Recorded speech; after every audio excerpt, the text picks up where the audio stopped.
Hello, everybody. Welcome into today's latest live broadcast. It is the 6th of July. It's Sunday, 2025. I'm CareyHolzman, and thank you guys for tuning in. Hello to all the members joining us in the live chat. And it's our Gatorade Brigade. I'm going to start you calling guys that. Eugene Hidalgo, Luke Greenia, David Graham, Mark Baggett, all say hello here in the chat. I also see Eddie Casanova, our good friend Buster, with a $14 Amazon gift card just prior to the show. Thank you, Buster. Mark Gaines and Frank Jimmy. I also see Richard DeFries, Andy W6AD, Ben Laird saying hello there from Scotland. Thomas MacT and Mortaunt 1210 say hello. And if I scroll up a little bit, I see Mark Leibowitz and 3D Everything saying hello as well. Hope you guys are having a great Sunday today. Thomas MacT renews his membership, now a member for 34 months. Right on. He says, hello, Carey, Mara, and members. It's 88 degrees here in St. Petersburg, Florida. Oh, man, don't talk to me about weather. We're about to break temperature records this week. I think, is it Wednesday, Thursday, or Tuesday, Wednesday, Thursday? There's a national weather alert for people living in Phoenix to stay indoors between the hottest hours of the day. Maybe setting some new heat records for this time of year, but I'm just staying in the house till about at least 7 o'clock when the sun starts to head down, and usually by about, no, I was going to say 7 o'clock the sun's right in your face, so it's got to be closer to 8 o'clock where we get to dusk. Then it's okay to go outside again. I'll tell you what, that just happens to align with my schedule anyway. I'm not really complaining about it because everybody's always out running around. Everybody's got somewhere to go. They don't want to be wherever they are. Clearly, based on the traffic on the roads, it's insane out here. But as soon as the sun goes down, it's like they all finally go home and settle in, and then that's when I come out. Finally, wait for the crowds to clear. And it just so happens that's also when the weather's cooler. It's not so crowded, and that's when the grocery shopping gets done. That's all I'm saying. I don't want to go to the grocery store in the middle of the afternoon, have everything frozen, melting in my car on the way home, and then wait in a long line to pay for the groceries, and they're just sitting there melting some more. So yeah, the nighttime is the right time for me. Speaking of which, I know it's probably nighttime for many of you watching in Europe, in the UK, about 8 or 9 hours ahead. That puts you about 10 o'clock at night over there. 9 or 10 o'clock at night. Just 1 o'clock in the afternoon here in Phoenix. We're on Pacific time right now, which is the same as California, until the fall. In the fall, when California takes their clocks back an hour, we don't. So then we become an hour ahead of California because we did not set our clocks back. We never set our clocks.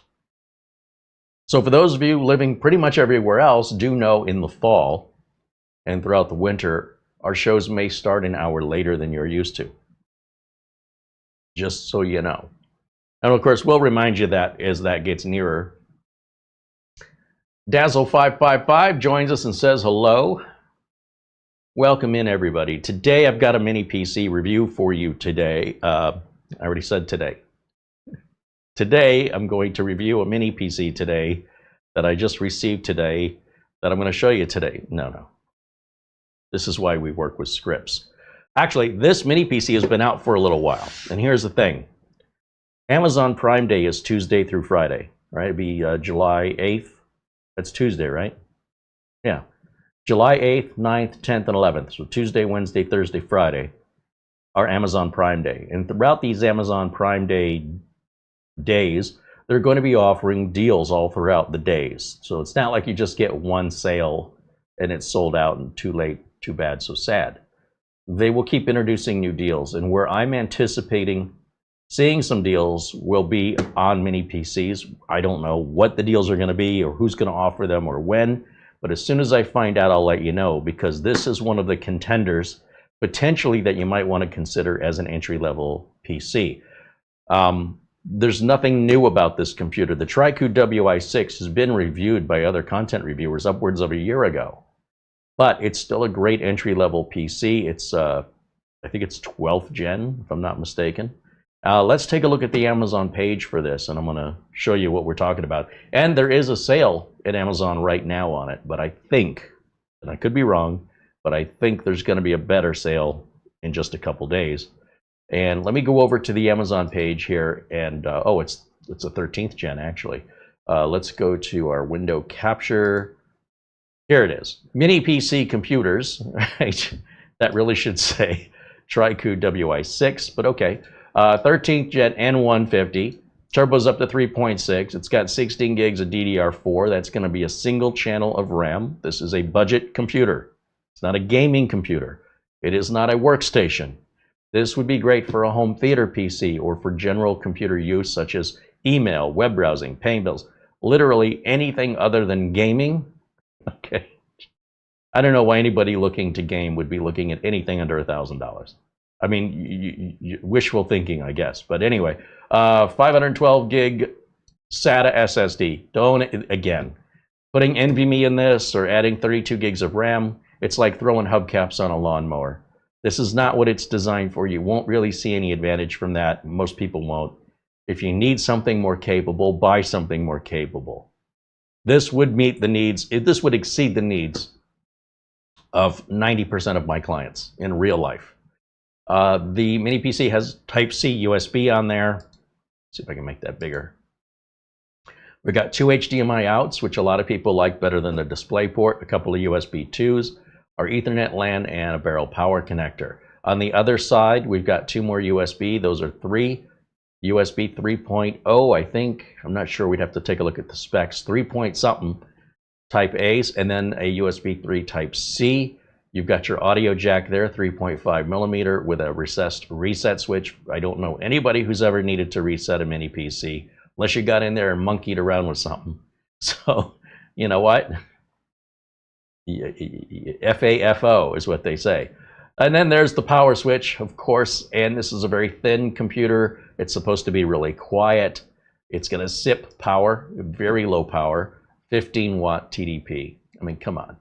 It's got 4 cores, so let's not turn our noses up at the fact it's got 4 cores. That's more than most NASs have. And then on top of that, 30 dB noise level is lower on an N150 than the noise level on a N100.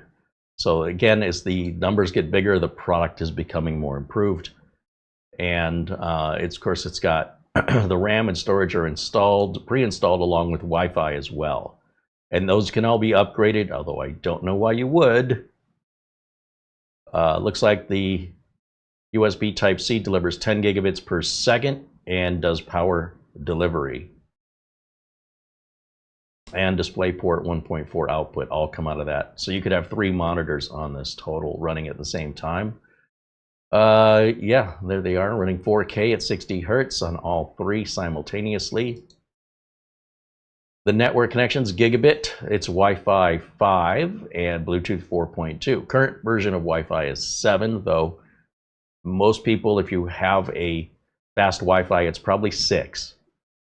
And Bluetooth, well, I think they're at 5.3. I don't really know many people that have anything that, other than a brand new phone, that would run anything beyond Wi-Fi, beyond Bluetooth 5. So, again, you know what you have. I don't know what you have. There's a little bit of detail here with regards to USB 2 there, HDMI 2.0.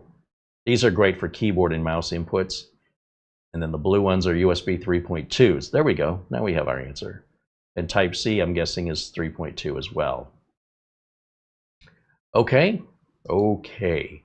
Now, this unit, as I understand it, you can open this up and get in there pretty easily. But again, doing so is probably a waste of time. I've seen people drop $400 worth of NVMe and storage into a $150 computer. And I just shake my head and just go get my box of popcorn and just watch the entertainment. So the way these are built, you're really going to get your best bang for the buck if you leave them alone. The minute you start trying to upgrade them, you might as well have just bought something with that already in there, because now you're spending more to do it yourself. You can see they've got a few deals here. Just buying one, I guess, is just 7%. If you buy 5, you save 10%. 10% would be about $18.90. That would bring that price down to about $160. We'll wait and see what Tuesday, Wednesday, Thursday, Friday have in store for this, as well as other mini PCs. And if we, we should say when we find of any deals of any mini PCs, when we know about it, we'll let you know. And if you know about something, all you got to do is just highlight the title and copy and paste it into our comments, and we can just search for that title, because I don't think the comments allow for links, but we can add it to video notes or etc. But do let us know. There's a bit of information here. Just kind of goes through the 1-year warranty, starting from the purchase date, and their support, etc., etc. So all that's pretty much the same. And you can see here, if I ordered it as a Prime member, I'd get it tomorrow. So Amazon is shipping these and they're in stock. Okay.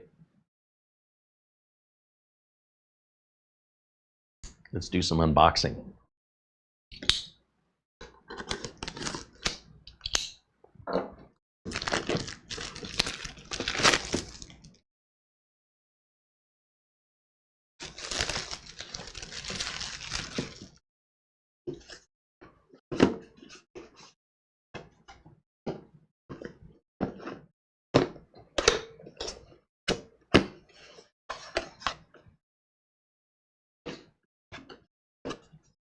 Documentation.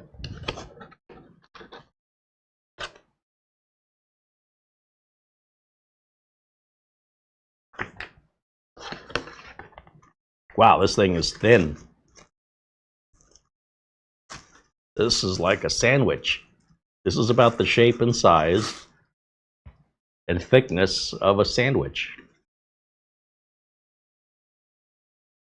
And it's a lot crunchier. Set that there.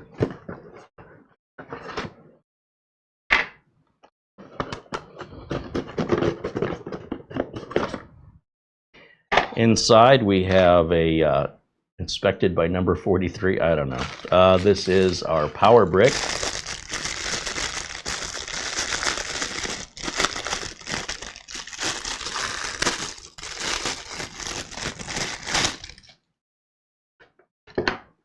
We have a short HDMI cable, which if you wanted to mount this computer behind your monitor, there's this thing called a VESA bracket with screws that will screw into a compatible monitor that supports VESA mounting, and then the other two go to the back of the computer.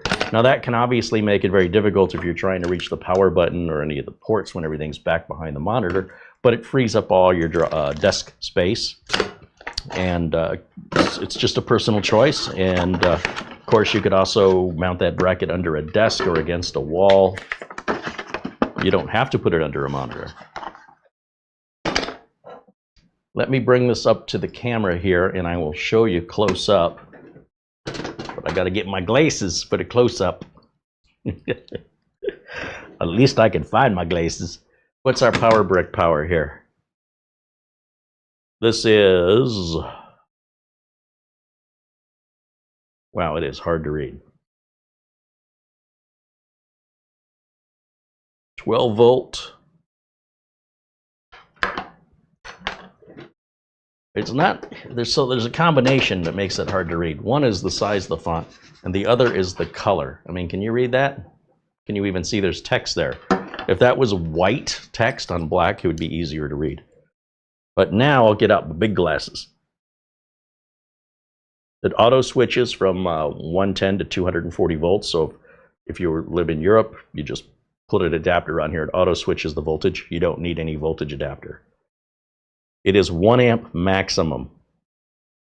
Why does it say 1 amp maximum? Output is 12 volts at 3 amps. All right, well, there you go.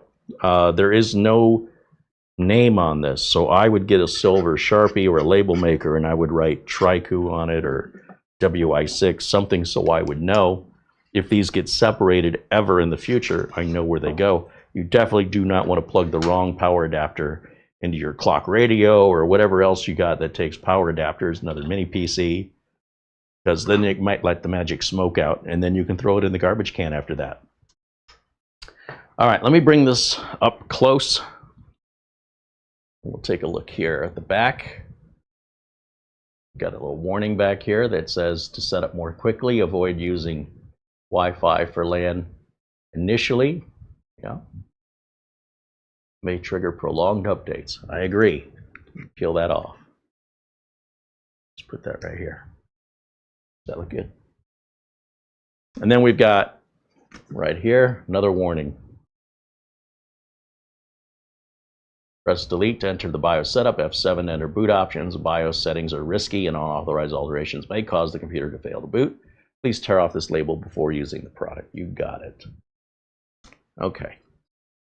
If we want to get into this thing, screws in each corner. Notice they're not under the rubber feet. Huh? Somebody's listening. I like it. And venting. Venting.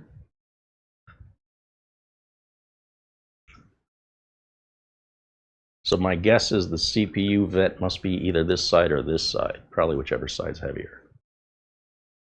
And these little screws right here, that's for the VESA mounting bracket right there, those little brass screw mounts.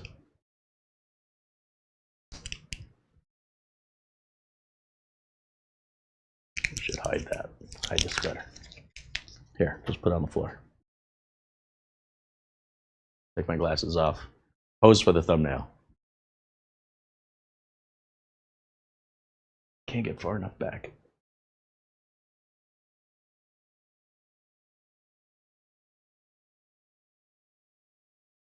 All right, freeze frame.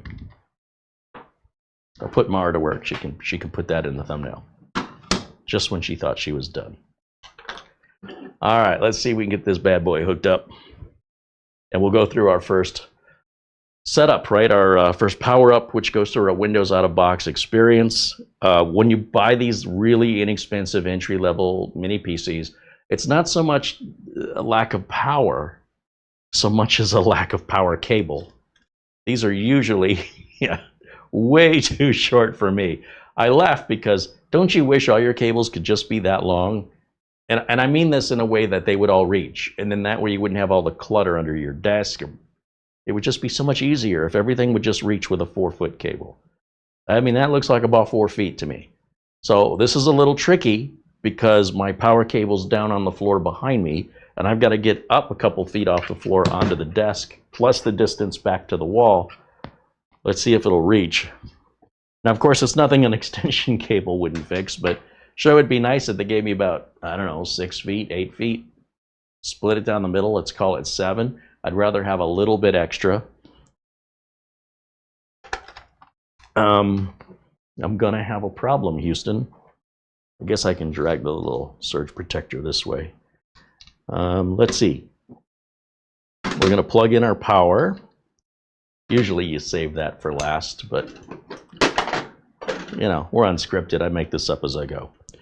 We need video output, so we need an HDMI cable. We are not going to go online with this until after we set it up, just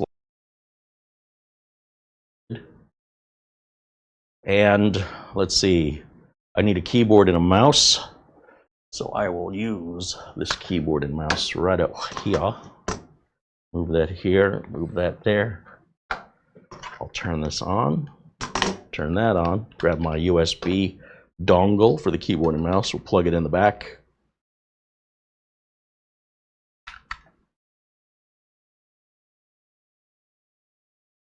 Looks pretty good to me. I think that's all we need for our first power on, just those 3 cables. We got a blue light. Let's go over to HDMI 3. That's the output of this. That's what it's called. That's what I've labeled it. And it starts to boot. It's dead quiet. I cannot hear a thing. Of course, the air conditioner's on for some reason. Maybe because it's boiling lava hot outside. All right, this is our first time booting this up. As you can see, we did not receive any damaged product. That very rarely happens anymore. The amount of concern I see coming from the audience about, you know, how much product do you get that's bad, it very rarely happens. you know, we did get those power supplies from ES Gaming that turned out to not be good, but that's the design of the power supply. It wasn't like it was damaged in shipping. Okay, we want to do English United States, yes. And United States is our region. United States is our keyboard layout. We're not going to add a secondary keyboard layout. I am not connecting to the internet. You see it says I don't have internet down here. For our very first setup, we're going to continue with limited setup. That allows me to create a local account instead of an online account with Microsoft. So we want that. I want a local account, so if I sell this or give it away, it doesn't have any of my personal login info cached on it. And it's just more professional. Now, at any point, you can create a new user, you can change the username, or you can log into a Microsoft account if you choose to use one. However, even if I was keeping this for myself, I would still be setting it up exactly the same way I'm showing you. Now, once we get to the desktop, I can go ahead and plug it into the network and start checking for Windows updates. And then we can take a look at our device manager, see what's in there, look for any bloatware or anything like that. These days, even that's pretty uncommon now. I think those days are behind us. One of the main reasons the bloatware was on there was due to the number of consumers that were buying PCs. I think the number of consumer PCs has gone down by 400 million in the last couple of years. Oh, wants to do this again. Why does it want to do that again? I don't have network. That should not have come up again. That was weird. Okay, there's our license agreement. Username, user, enter, enter. And we're going to turn everything off but location settings. And my date and time can stay current and up to date. Don't worry if the date and time on this is set 12 hours ahead or behind because it's manufactured in Asia, which, for those of you who don't know, is a different time zone from where you are, probably. So, of course, the date and time may be backwards. It may even have a wrong day because of the 12-hour time difference. So don't freak out about it. Just leave it alone, and Windows will automatically adjust it once we go online. So you don't have to fat finger it anymore. Also, getting back to consumers. Consumers are stepping away from computers, as they should be. I don't think computers should ever be in the hands of consumers to begin with. Computers, personal computers, those are creation devices. But very few consumers ever create anything with it, except maybe emails and maybe they do a little Word or Excel, minor little things that you could do through websites, right? You can use Google Write and Google Spreadsheets. You don't need Microsoft Office. Most home users don't need it. So in most cases, you're just reading documents. You're not creating them. You're reading books. You're not writing them. You're watching movies. You're not making movies. So for those of us that make the movies and make the books and do the work, we need PCs, and that's not going anywhere. The business is good there. But for home users, they're realizing, hey, I can get by off a smartphone, I can get by off a tablet. Right. And if all you do is go out to eat and you never ever cook at home, you don't need a kitchen, you don't need a refrigerator, and you don't need a stove. Right? You can just always go out to eat. The kitchen is for creating meals. All right, so let's go to camera one here for a second. And what I'm going to do is plug it into the network. You could also go on Wi-Fi, but again, because we're live here, we'll just go right onto the network with a cable. It's faster and cleaner. And then switch back over here. And what I want to do, I know the updates are going to take a while, so I just want to go ahead and start updates right now. And you'll notice when I plugged it in, all those icons propagated in the start menu. These little things like Xbox, that's not bloatware. Bloatware would take minutes to uninstall. This uninstalls within the time I've unclicked the mouse button. It's already gone. Same with LinkedIn. These are just shortcuts. They're not a big deal, and I would not install a piece of Windows software designed to take off Windows software. It's like installing an uninstaller tool to uninstall programs. If you're trying to uninstall programs, stop installing programs. I would only use an uninstaller if a program did not uninstall correctly. And even then, I would still reinstall that program first and try the natural uninstaller. People don't seem to understand the consequences. They think using an uninstaller program is being smart. I think it's being profoundly ignorant of how an operating system works. So you do it your way. And as a professional held accountable by my customers, I'm going to do it my way. I'm telling you what my way is. I'm not asking you. And I'm telling you, it is very, very rare that I ever install a piece of software to modify Windows in any way other than if it's sanctioned by Microsoft or I created it myself, because I take accountability for that and my reputation's on the line. Now, you can tinker with your computer. You could try setting it on fire if you want to. Have fun with that. I don't have that luxury. So I want you to know that my way of doing things is maybe not going to agree with what you think, what you've been told by other enthusiasts who don't hold any accountability to anybody, including you. So it is your computer, and you're welcome to do with it what you want, just as this one is mine. I'm showing you how I do things, and I'm sharing with you professional industry information that is not usually made public. If you choose to spit on it or devalue it, you know, that's on you, right? I just, I am providing the fuel. If you want to use it, use it. If you don't, that's fine. You don't need to tell me why either way. I have a business to run, and it doesn't require any prerequisite of approval from anybody but my paying customers. So I'm telling you this after 34 years of being in this industry. I'm very generous and transparent with the reasoning and the logic behind why we do things. And when you're just answering to yourself, none of this information is probably beneficial for you. Now, when I look here as we're downloading updates, I can also check, well, a few things. One, it looks like we're in 4K. So I'm going to go right-click on the desktop here, go to display settings, and see if we can get back to 1080, because this is too tiny for my eyes. 1920 by 1080. There we go. We're going to keep those changes, and we're going to go back to Windows Update just so I can keep an eye on it, although that's probably, yeah, there's a lot of updates missing on this.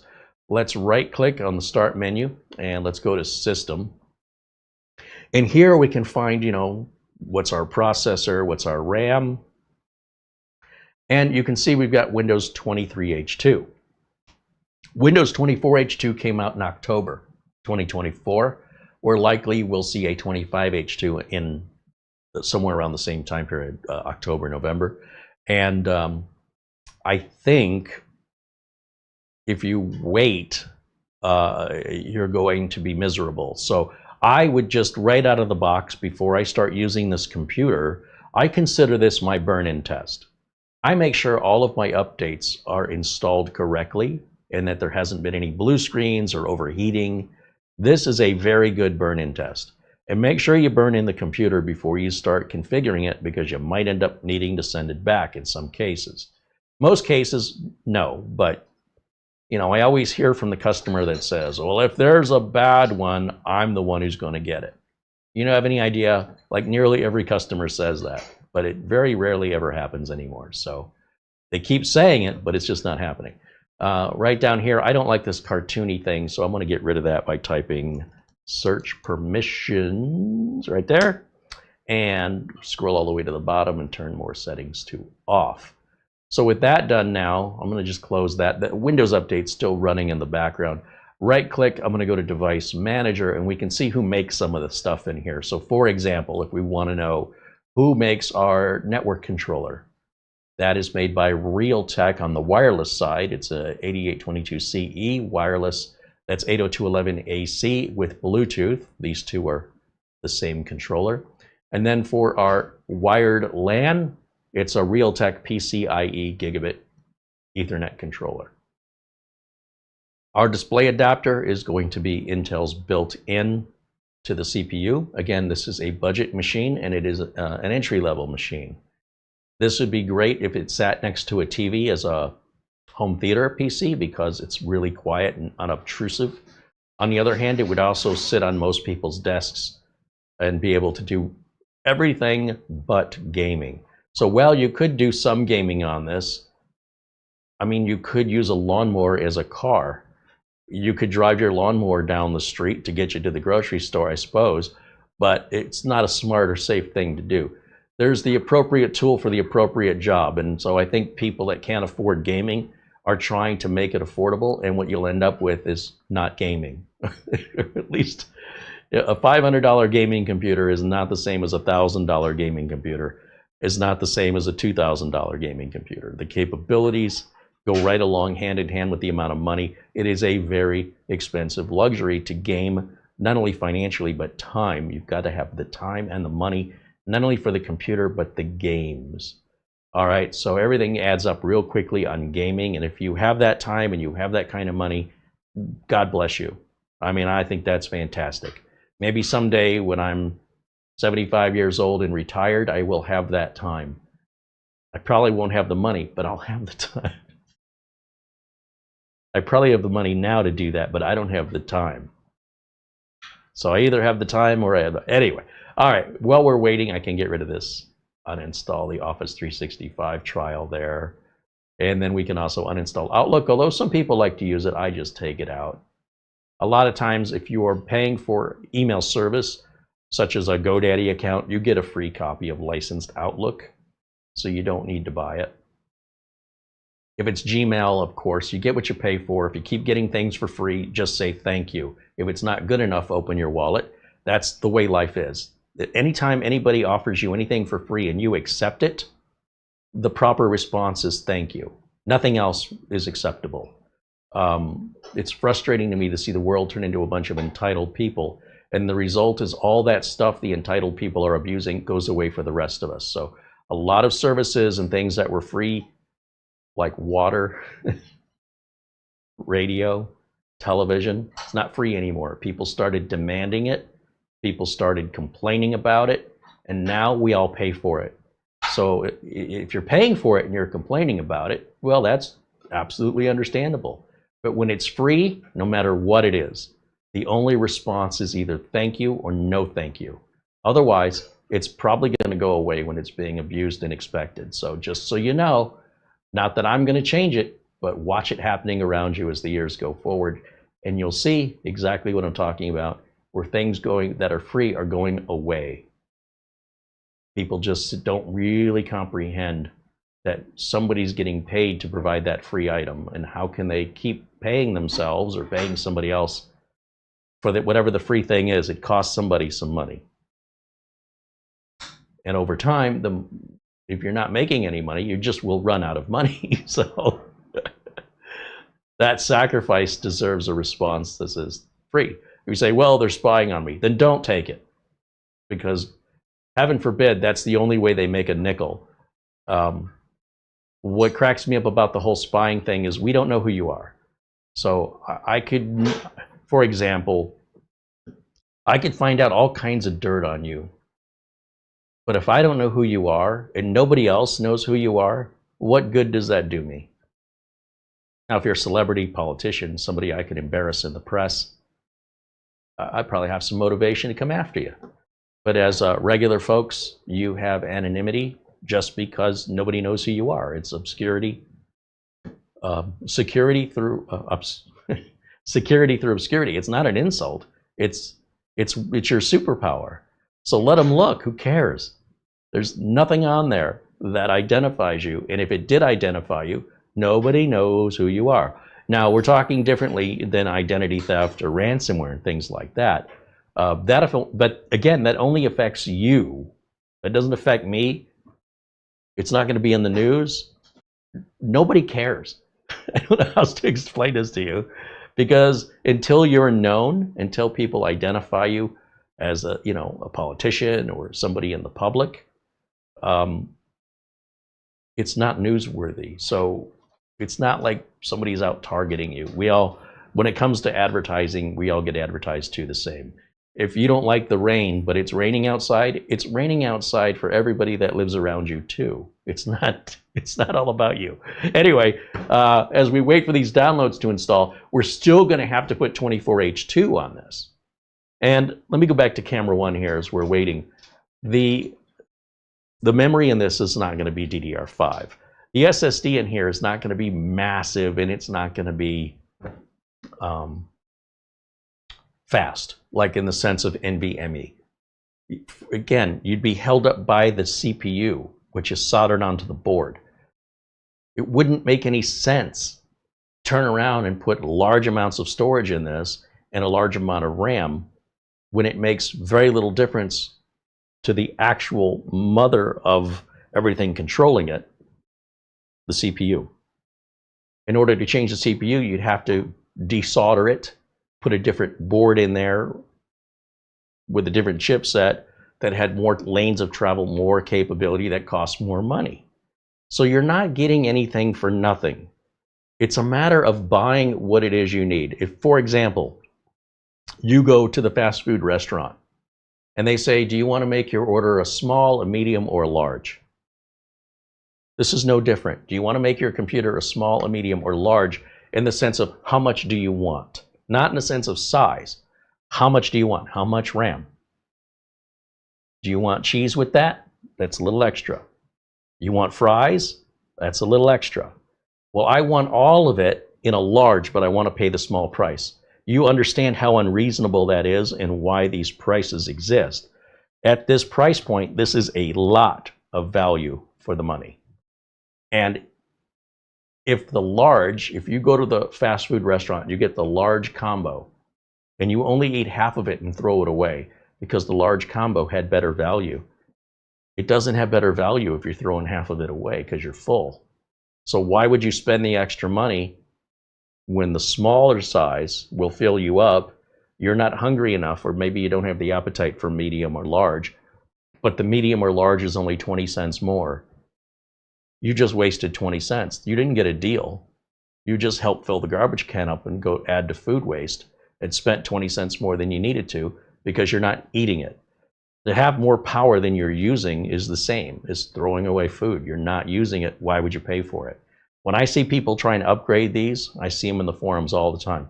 Can I put 64 gigs of RAM in this? Can I ever? Oh my gosh. Why would they spend $400 in extra components on a $150 computer? You would have been better off buying a $400 computer and saving the $150. Just spend the money on the accessories to get a computer that already has that, and then the price of the computer is free. But this is not what people do. People like to DIY, and in many cases, DIY costs 3 times more to do it yourself, and it takes 3 times longer. But if that's what you want to do, just understand and set your expectations that this is going to cost you more, it's going to take you longer. If you're okay with that, don't complain about it. It's what you signed up for. If you just want to take it out of the box and use it the way it was designed, it's already ready to go. It's there. It's ready for you. It's like if you went to McDonald's and you got a meal, and then you took it home and decided you were going to, I don't know, recook it and re-prepare it all. You should have just started with the ingredients. It would have been cheaper and faster. All right, that's the way I see it. You don't have to agree with it. It's just the way I go through life. You take that information, whatever it's worth. I'm hoping to turn many people who are not critical thinkers into critical thinkers. Think about it. All right, let's see how we're doing over here. Still updating. Yeah, this is going to be a while. And remember, we still have the 24H2, which is a massive update. But again, this is a great way to burn the computer and to test it. Let me just check our power settings now that I think about it. And let's see if anything is going to go to sleep on us. Where is it? Open source projector. Sorry guys, I'm on my side here trying to configure OBS to my local screen. Edit power plan. What is our power plan? Oh yeah, that could be a problem. I don't want the screen going to sleep on me while we're live. And a computer that doesn't have batteries, like a laptop or a tablet, does not need to go to sleep ever. Why? Because sleep often doesn't work. Computers don't wake up properly. It leads to support calls. And instead of saying, well, why don't you fix the problem, Carey? Why don't you just stop using sleep? It's not benefiting you whatsoever. If you don't have batteries, in my opinion, that option shouldn't be there. So people go, well, why would the option be there if I'm not supposed to use it? You can blame Microsoft for that. And that mode can be removed, by the way. So it's not as though you can't remove it, but just because it's there doesn't mean you should use it if there's no benefit to you. If you have a battery operated device and you want to save that battery without shutting the computer off, sleep is a fantastic setting, and I love it in that scenario. I mean, I've got a tilde key on my keyboard. That doesn't mean I'm using the tilde key. But why is it there? There's a key right up here, right next to the number 1. I never press it. In the entire time I've owned this keyboard, I have never hit that button. So just because you have all these buttons, what are you, 5? You gotta push all the buttons. Stop it. The buttons are there for a reason. They accommodate every scenario. Not every of your scenario, just every scenario from people that would buy the keyboard. In much the same way, sleep mode is for some computers, not for others. So if you don't need it, don't use it, you won't have that support call. Why doesn't it work? Sometimes it works fine. I'm only talking about the times when it doesn't work, and it's usually video driver related. There's usually some driver issue involved in it. And it's just a hassle for something stupid that doesn't benefit anybody unless you have a battery. All right, so I'm not telling you what to do, but if I got a support call because sleep doesn't work, take it to Geek Squad. You know, I'm not gonna, that's ridiculous. Unless it has a battery, then that is a problem I will resolve for sure. So just so you know, again, just sharing my attitude with the types of calls I get, and the kinds of support requests I get, where we deal with mission critical problems. That's where the computer is not able to function in a way the customer needs it to in order to get something done, versus annoyances and curiosities. That's tutoring. That you go to school for. That's not tech support. What's the tilde button for? That's not tech support. Why doesn't my sleep mode work? If you don't have a battery, don't use it. That's tutoring. Tutoring and tech support are two different things. And you should call the appropriate number depending on which one you're looking for. The good news is you can tutor yourself using any of the AI chatbots like Gemini and Perplexity, ChatGPT, Grok, Copilot. Just ask it the way you would ask a person. And it's almost making that job completely obsolete at this point. For people who don't know how to use it, there's a very good chance that if it's not already happening, when you call support and you wait on hold and you finally get through and you ask your question, you may not be talking to a real person. You may not even realize you're not talking to a real person. And it's doing this for you since you can't seem to do it on your own. And then it's reading back to you with the responses. That's all it's doing. So I don't know why you would make that take longer and suffer through when you could do it on your own. Now, if you've already tried on your own and you can't get to the answer, then it makes sense to call support. But the common consumerism is the minute I have a problem, I pick up the phone. And that's why tech support's not free anymore. People just abuse the heck out of it because they wouldn't even try. Now people are asking questions like, what's going to happen if I do this? That again is more abuse. It's sort of like, look, if you're paying somebody to be your fortune teller, I don't know what kind of accuracy you're expecting, but if you go to a fortune teller or a palm reader, do you believe they're 100% correct all the time? Well, how is that any different from asking somebody, what if? What if? What if you didn't have an imagination? What if there were no hypothetical situations? No one can accurately answer, what if I put 32 gigs of this? What if you just bought a better computer, if that's what you're thinking, instead of buying one that you're feeling is not strong enough for you, and then spending more time and money potentially breaking it, trying to make it better, when if you'd have left it alone, it would have saved you a lot of money and it would work much more reliably, statistically speaking. I'm not telling you what to do, I'm just advising you critical thinking. And you know, if you've had it for a while, any computer, and you feel like, I want to upgrade it now, it's been a couple of years, yeah, maybe. But then on the other hand, all the new stuff has come down in price, so a budget level from 2 or 3 years from now will far outpace this with more RAM and storage. I can guarantee it, for the same price as what this costs today. So you'll just be pouring more money into something that's losing value, and you'll never get to the performance of a new one after a few years for less money. It'll only cost you more and open up the possibility for problems, and you won't be under warranty anymore. With a new unit, you get a brand new warranty, better processor, faster RAM, faster storage, probably more RAM and more storage, probably faster Wi-Fi. I mean, everything's moving so quickly in technology that why would you want to hold yourself back? Oh, my 8-year-old computer's fine. Well, that's what everybody says who's never tried a new computer, because you don't know any better. It's like, why would I want to eat chocolate when I can sit here and eat broccoli? Well, I don't know. Have you tried chocolate? Never had it. Well, that's probably why. Maybe not for everybody, but there is a general consensus on this subject. All right, how are we doing over here? We're still updating? Yeah, we're still updating. All right, let me get back over to camera 1 and take a look in our chat room and see what you guys are saying, because I haven't been able to pay attention with all of my old man. What is that called? Get off my lawn.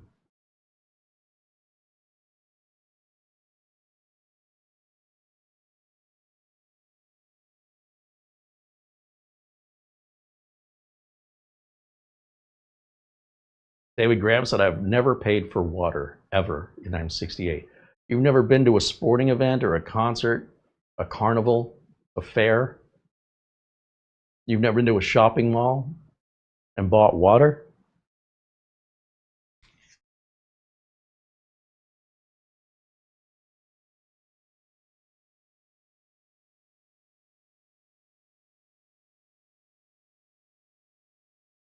Andy says he likes games like Myst.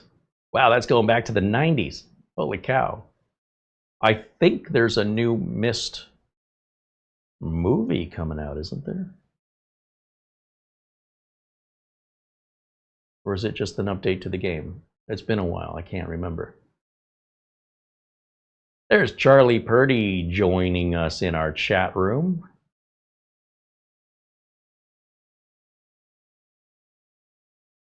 Bruins44 says hello.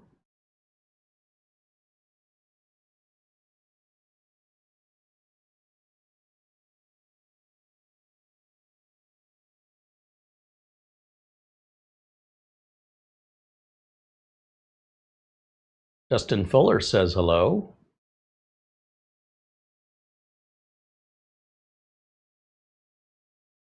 There's 3D Everything saying hello.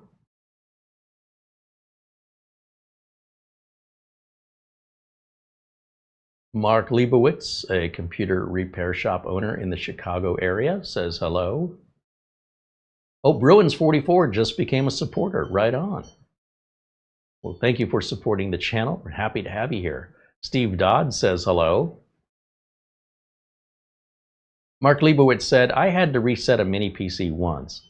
It was the last-ditch effort to revive a B-Link before contacting the company for warranty. Yeah, it's a reasonable step. Steve Dodd renews his membership. Thank you, Steve. He's now a member for 31 months.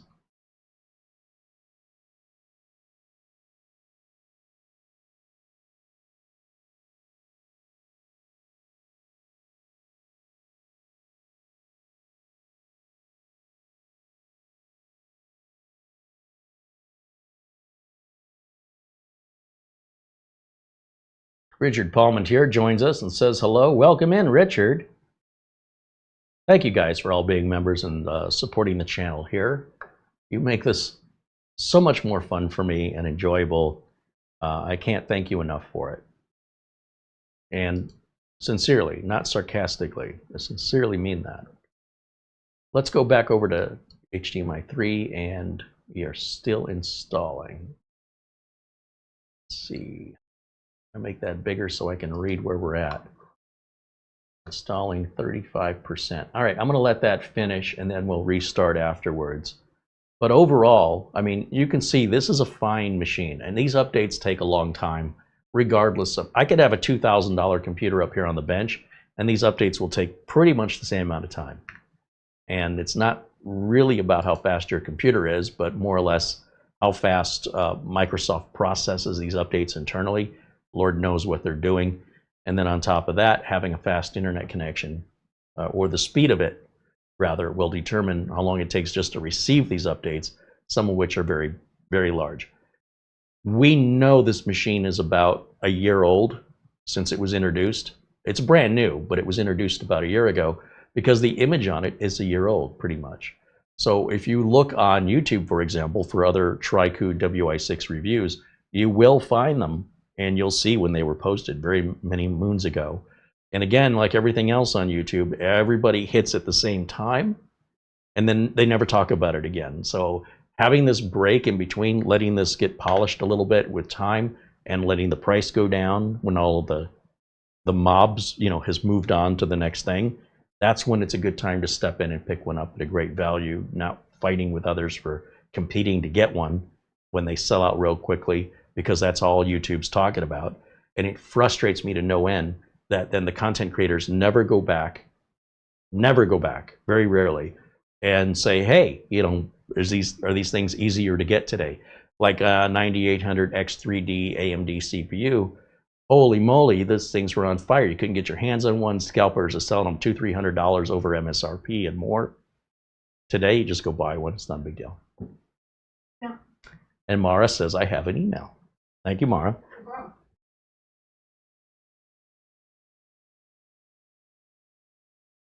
problem. Ben Laird contributes an Amazon gift card. Thank you, Ben. And also, once again, our friend Buster. Both gift cards today coming from Scotland, of all places. I think we got to go to Scotland. I think we could do a meet and greet. There's no think about it. We have to go, and we should go. I'm saying we need to do like a meet and greet. We'd have at least like 3 people show up. Ha ha ha ha. I think it would be a blast. I've always wanted to go, and I think that we should do it. Do you have a coat thick enough? I'll get Okay. one. She's going to need a coat for her coat. Thank you, Ben.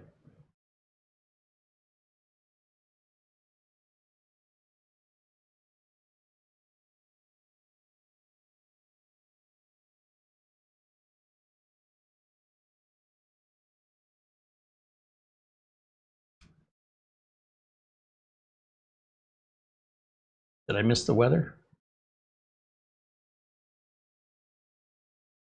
Did I miss it?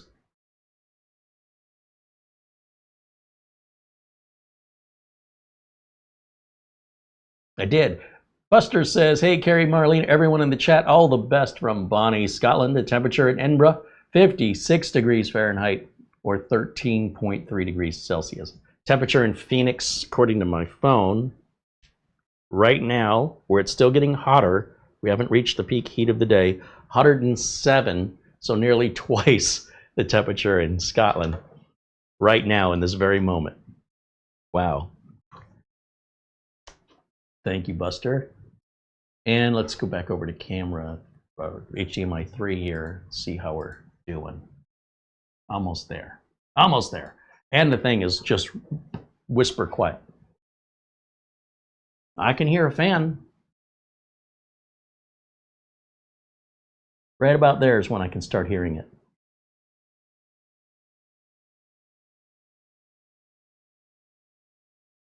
Now I can't hear it at all. That's how quiet that is.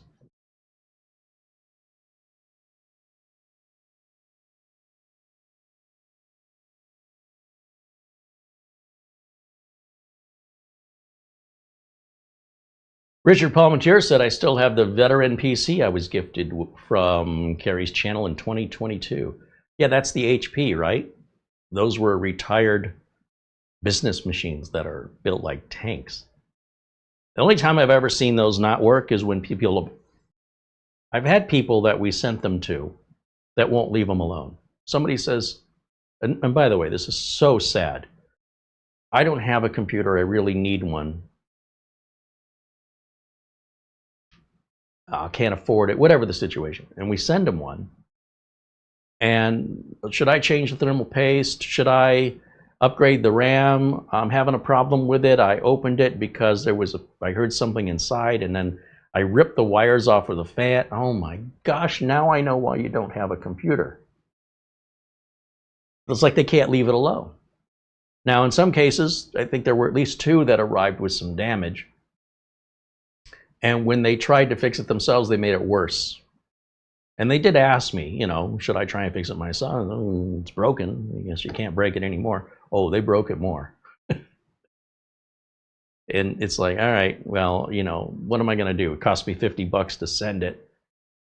Are they supposed to send it back? Am I supposed to spend another $50 and send them another one? At that point, I could have just ordered them a brand new computer on Amazon, had it sent for free. They'd have gotten it in 2 days, and it likely wouldn't have had any problems. So that stopped happening primarily because we were running into some people that either weren't being honest and didn't actually want a computer. They're just looking for something for free that they could flip it online, or I don't know, or they just wanted a toy. And we were really trying to help people in need, people who would really appreciate having it. So if somebody paints themselves as, oh, I really, really need this, it'd make a big difference in my life, and then they're telling you they're opening it up and they want to work on it, clearly you don't respect it, right? Otherwise, I can tell you growing up, we grew up with no money. And if I got something, that may be the only one I ever get. A bicycle, I took care of that bicycle. I oiled the chain. Whatever it was I was doing with the seat and the handlebars, that was all on me. I had to work for the money. I worked a paper route when I was about 10 years old. And, not getting rich, but I was able to buy things my parents wouldn't buy for me. And because everything was so expensive, I was like, okay, I got to take care of this because I can't afford to buy it again. Because I was raised that way, it's inconceivable that somebody would be in a situation of desperation and the first thing they want to do is open it up and take it apart when I've all of the time, to optimize and tune and clean and do everything before I send it to the client so they can just plug it in and use it. So personally, it kind of hurts my feelings. It's like a chef worked all day on your meal and you're like, do you have any ketchup?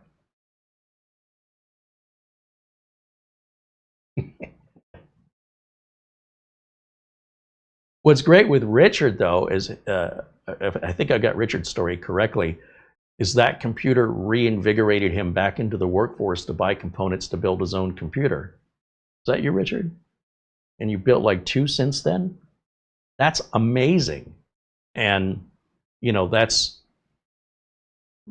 over and above anything I could hope would be helpful to somebody, to re-inspire them and light that fire under their butt to, hey, I'm not dead yet, let's go. We got things to do. And it's so much fun. It's so rewarding, because if you do want to dig your hands in there and work on it, build one. It's a great excuse. And am I remembering that correctly, Richard?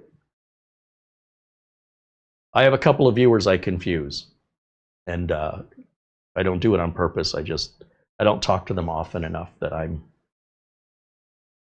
He says, yes, that was him. Okay, good. See, that's awesome. Oh man, if everybody I sent a mini computer to responded the way Richard did, we'd still be sending them out. But unfortunately, a lot of people just go away. They get their free thing and you never hear from them again. And the downside of that is those computers only last a couple of years. So what are they going to do when that one dies? They're just going to reappear all of a sudden. Hey man, I've been watching you for years. Yeah, the last time you were here was when you got a free computer 3 years ago. Let me guess. Wait for it. Hey, my Windows 10 is expiring. Can you help me with the Windows 11? Oh, I see. So, but for regular viewers and members of our community, we still, to this very day, will do our best to help people out. And if you're in that situation and you want to let us know what's going on and you're in the United States, we have a lot of these entry-level machines. We're just looking for sending it to somebody who understands appreciation and says thank you, right?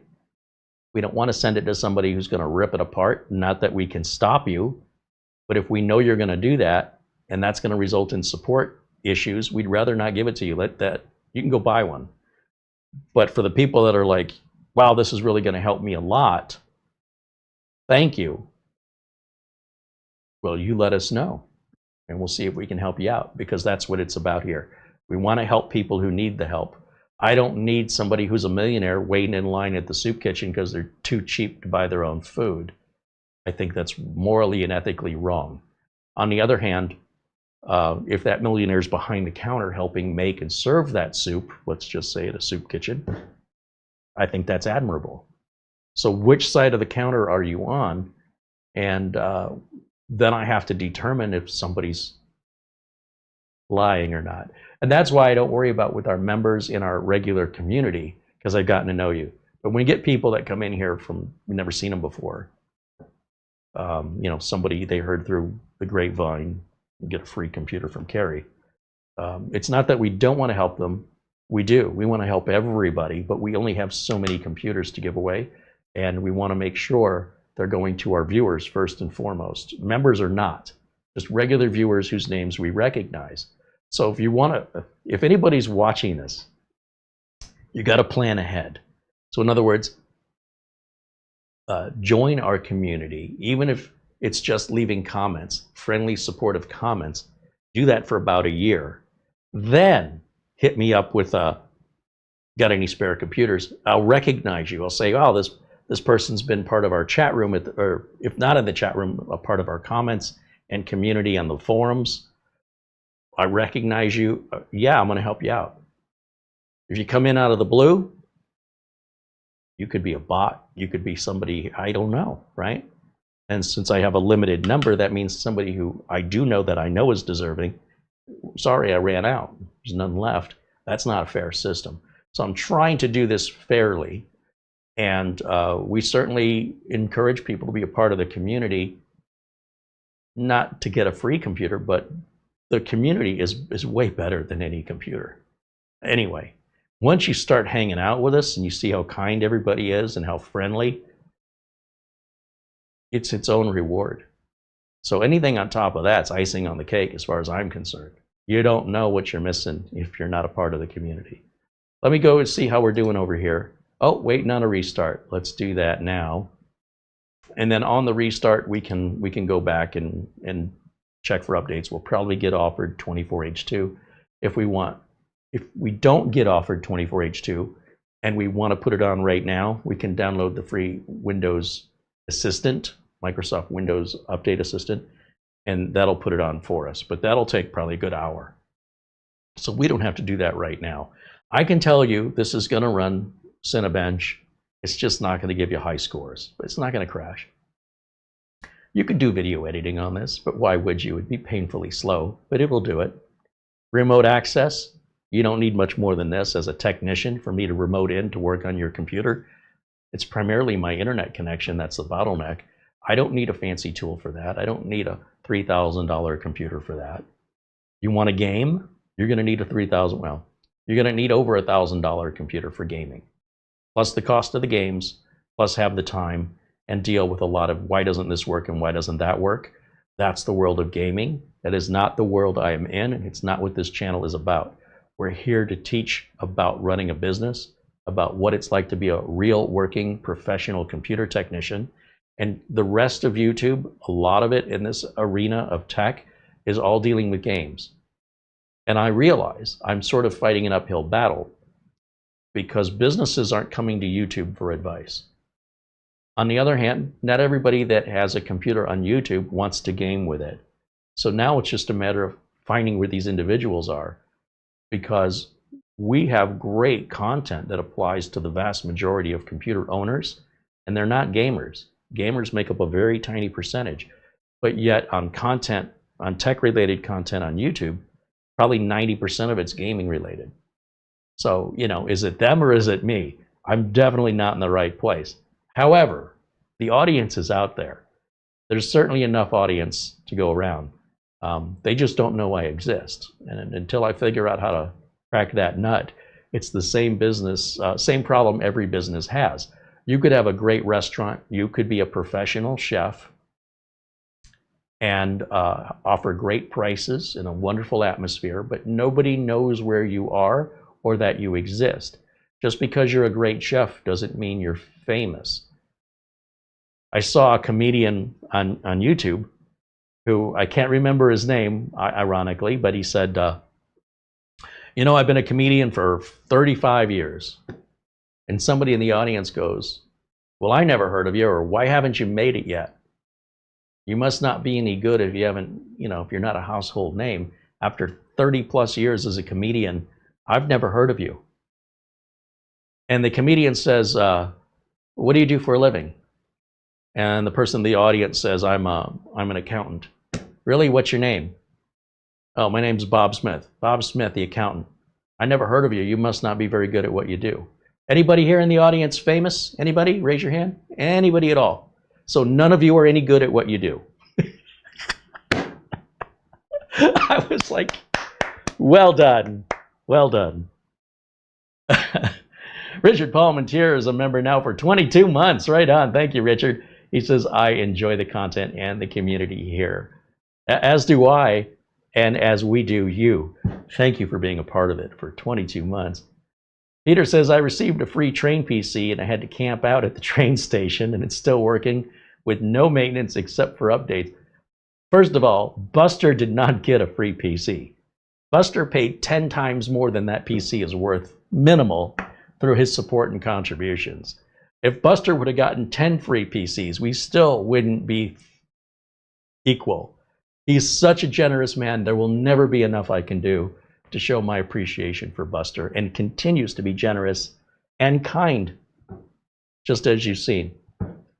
And when I grow up, I want to be just like Buster. Am I ever going to grow up? I think this is about as high as it's going to go. There's Gregory Howard, speaking of our kind and friendly members. Hello, Gregory. How are you? Good to see you. I don't know why I asked, how are you? I suppose you could respond, but it's going to be a delay. Hope you're doing well. How about that? David Graham's got 7 computers in his upstairs storage.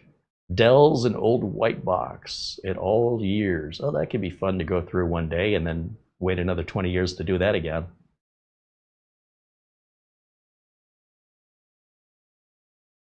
And he says he doesn't need a $3,000 computer to game, only if you want to play at high level. Well, that's what we're saying, right? Starts at 1,000.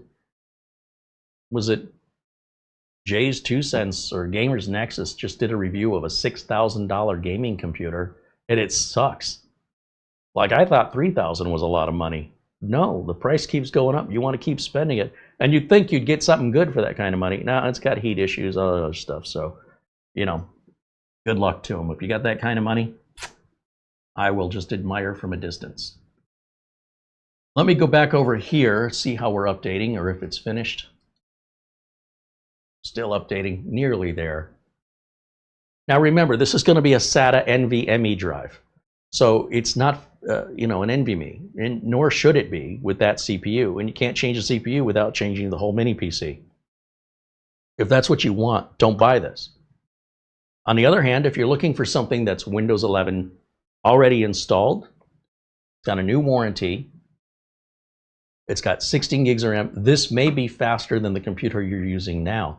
If you're running an i5 from just a few years ago, this is just as fast. This is 4 cores. So you just might be, even if this is the same speed as your older computer, but this is Windows 11 compatible where your older one isn't, you have a brand new warranty and it's only going to take up this much room on the desk.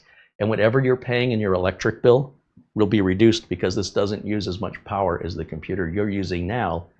If the computer you're using now is not Windows, if it's not Windows 11 compatible, it's also not power efficient, not compared to this. So you're paying one way or another, whether you realize it or not. You're, oh, I can't afford $140 on a new PC, but yet you'll pay an extra $10 a month for years, which will more than triple the cost of a new PC. That would pay for itself based on just electricity cost alone. It's food for thought. Sometimes you got to put a little money in to earn a little money back. It's called an investment, and at a certain point in time, this will lose its value when a newer, faster unit comes out that may be even more efficient, faster, maybe compatible with Windows 15. I don't know. I'm just saying, there's lots of reasons to upgrade besides, well, it still works. It's pretty rare anybody replaces a cell phone because it's broken. Most cell phones are replaced simply because they just want to. They just want the new phone, whatever it is. Could be, I want a longer battery. You could always buy an external battery pack, but for what that's going to cost, you could also get yourself a new phone. And, you know, there's all of these choices we have in life. And sometimes we make the choice that costs us the less today, such as using a credit card on a sale item, but we end up paying 2 to 3 times more for it over time, rather than, you know, in my example here, not using a credit card, having the money to pay for it. That's going to save you money. You might say, well, I've spent every penny I have to buy this, but now you won't have to buy it again for years, theoretically. So that frees that money up so that you can have a better quality of life. But if all we're doing is, like, I had a friend of mine, and he was just terrible with money. He would go to one of those rental furniture stores and he would rent a television. TVs are cheap. Why would you rent? Oh, it's only $20 a week. That's $80 a month. I'm like, within 3 months, you'll have the money to buy a brand new, pretty big flat screen TV. Why would you do that? And after 3 months, you still don't own it. He's going to pay 2 to 3 times more money so he can have that TV now than if he just sacrificed just for a little bit of time. 3 months goes by quick, and just go to the store and buy one, be done with it. But some people, you know, can't have that money without spending it. It does take some discipline, but it is so worth it, so worth it. And that's how we can pull ourselves out of those bad habits that consumerism has just really got a lot of people addicted. And it took a while to break me from it. In fact, to some extent, I still have a little bit of that, in the sense that we have a lot of computers here. That wasn't my plan going into it. I was hoping to be able to sell them. And then, you know, the consumer side of things, kind of the bottom fell out right around the pandemic. And I thought for sure it would come back. It was temporary. It's not coming back. It's done. So there's still people out there buying. But the problem is, if I sell these like on eBay, eBay gets a percentage, PayPal gets a percentage. I got to deal with potential scammers who will switch parts and try and send it back to me saying it doesn't work.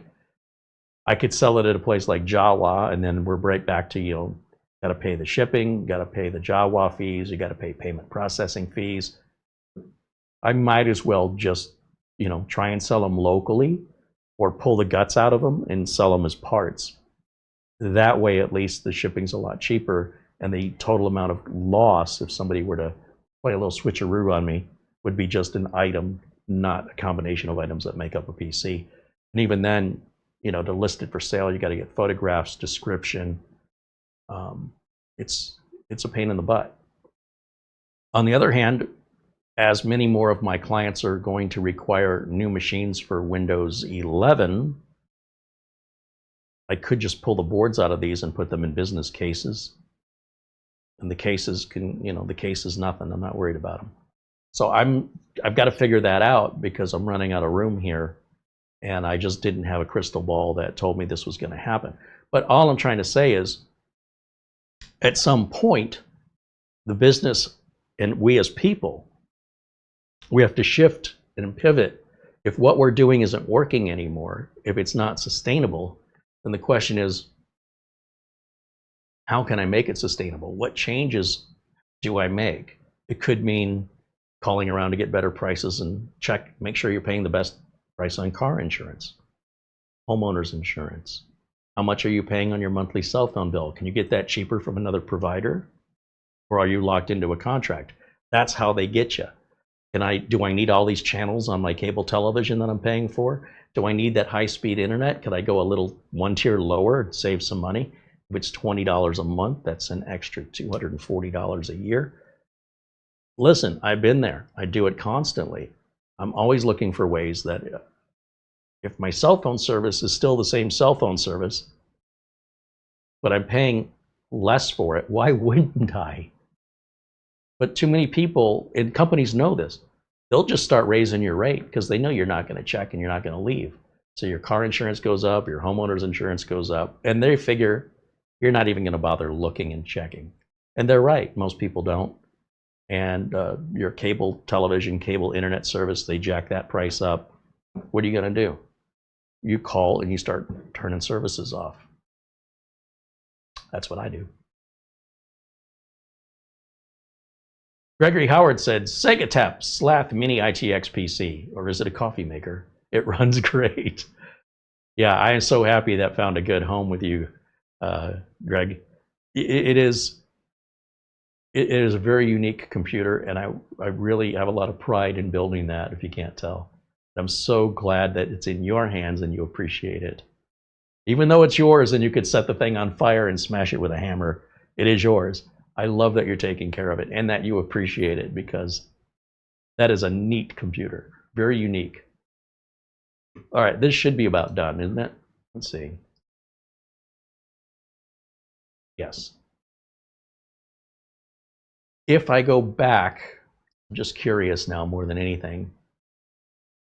I go back to Windows Update. Now you notice after those updates, some of these little shortcut things came back, like this Xbox. I've already uninstalled it once, and Office came back, and Outlook came back. So you might want to wait until all your updates are done first, because you might end up driving yourself insane doing it 2 and 3 times. Wait till you get, when we put 24H2 on here, for example, those will probably come back again. That's what I'm going to check. And then like this install WhatsApp is just a shortcut. We just remove it from the list. But let's do another check on Windows Update. Hit retry all. That's pretty common where updates are installing in the background automatically. And then you're, like in my case, I'm manually checking for updates, and it'll overlap and try and install the same update that's already being installed, because Windows updates aren't that smart. So the first one that started is likely the first one that completes. The second one that started will likely fail because it already installed. And then you'll see that, retry. And when you hit retry, it doesn't offer it again. And the reason it doesn't offer it again is because that's exactly the scenario that played out. Other times it may say retry again because an update failed or was interrupted or was corrupted, etc. But most of the time, at least in my experience, when I see retry, it's simply because it already installed the update while it was trying to download and install the same update. Email. And Mara says we've got email. All right, let's go ahead and start this. And I mean, why not? 24H2. And while it runs, let's go back over to camera 1 and we'll check our email. Hey, Jack Kugelmis joins us, and Shamim Kajviris saying hello. Welcome in, guys. Email. Mark Gaines, our friend in Northern Ireland, sends an Amazon gift card. He said, here's a little something for the channel and a reminder to update the Trycoo All-in-One. Oh, so the Trycoo All-in-One air cooler, that's on a machine over here. You guys can't see it off camera. But we have a pretty busy week this week. So I don't know that I'll have time this week. Friday, I'm hoping I'll have the G-Skill cooler that I ordered from eBay to finish our mini ITX build. However, it's possible we won't get the cooler in time. So I'm not sure what's happening Friday.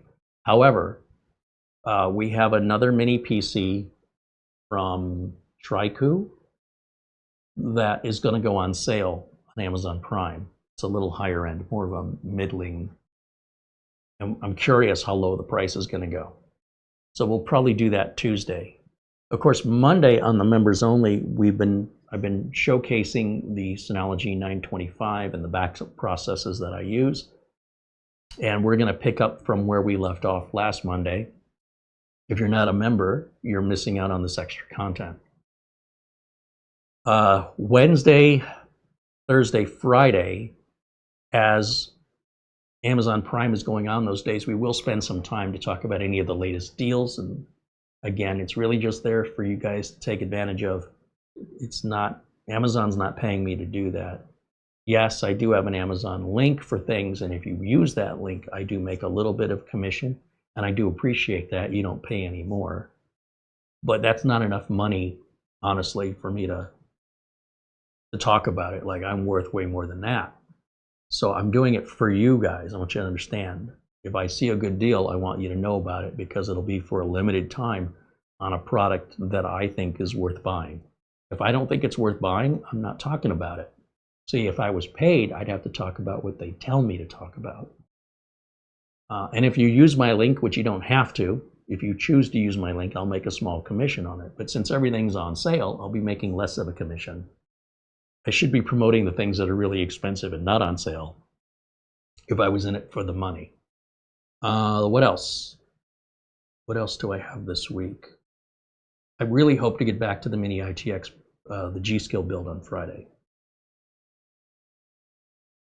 I also ordered another one of those Apevia small SFX power supplies because I don't have any spares. And while I don't think it's the best power supply on the market, I do believe it's the best 600 watt, $50 SFX power supply on the market. So take that for whatever it's worth. Not the best power supply money can buy in an SFX form factor, but I do believe it's the best power supply 600 watt SFX that you can buy for the money. That makes sense? Not the best money can buy, but the best you can buy for the money. There are better, more powerful power supplies with longer warranties and better reputations, and they cost nearly twice as much. So I'd rather have two of the cheaper ones, because the expensive ones fail too. I'm just saying, it's not like you're guaranteed not to have a problem because you bought a name brand like EVGA or Seasonic. I've had to return half of the Seasonics I've purchased, and I won't buy them anymore. Big Sky Kodiak just became a supporter. Right on. Thank you, Big Sky Kodiak. Welcome in to our tech club, part of our Gatorade Brigade. I don't know why that amuses me. Gatorade should pay me for that, shouldn't they? Let's see, how are we doing over here on our update? It's going to be a while, isn't it? It's getting there. Do you guys have any questions regarding this or other mini PCs? What else can I answer? Router, networking, Wi-Fi, Bluetooth, NAS, flash drives, storage, memory, motherboards, cases, power supplies, coolers, anything of that nature, I deal with every single day. For other questions that I don't consider myself an expert on, we have an amazingly well-educated and experienced chat room. And always look to the chat room for your answers. Don't just listen to mine, because sometimes, many times, there are alternative answers that are more preferable to my answers that are being volunteered by our wonderful members here. So don't be shy and don't be afraid to ask. Even if my answer is to point you somewhere to go, here's where you need to go for that. It's not a dismissal. I'm just trying to be quick about it, right? Just like, here you go. And, you know, I'm still working with clients off camera, dealing with regular computer issues. Every once in a while, I have a few customers, they just don't do any maintenance. And usually the conversation starts off with, you know, that computer that we've got you built for us 5 or 6 years ago, I think it's probably time for it to be replaced. And, you know, I'm a terrible salesman, because the salesman would say, well, let me tell you what I got. That's not what I do. What makes you think the computer needs to be replaced? Well, it's doing this slow and it's doing that slow.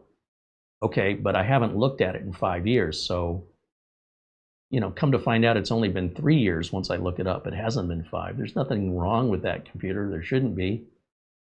Other than you just probably haven't performed any maintenance. That's Windows updates, driver updates, delete temp files, all the stuff you see me do.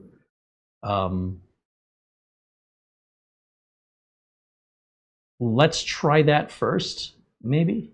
See if we can get you back up and running. That way it's not as invasive. We're not dealing with setting up a whole new computer. It saves you money. And I can do it all remotely. And then as far as, any issues, any blue screens, something's not working, tell me, give me a chance to fix it. Let me determine if you need a new computer. Now, sometimes a customer says, I don't care if I need one, I want one. What do you got? Well, never mind. Okay, I'll tell you what I got.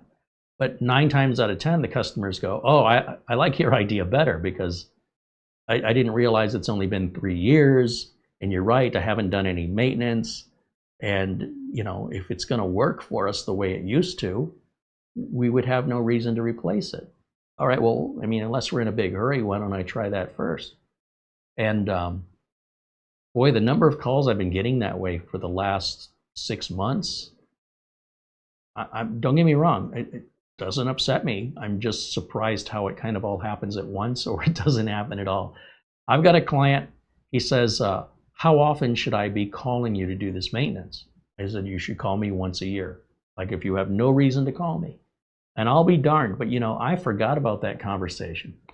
And I had a voicemail the other day, and this client said, hey, I'm calling you because it's been a year since you performed maintenance. We don't have any problems. He and his wife both have computers. I imagine there's probably people watching the show that think I'm talking about them. This is so common. I'm not talking about any particular person. I'm telling you that I'm getting a bunch of this, like all at once.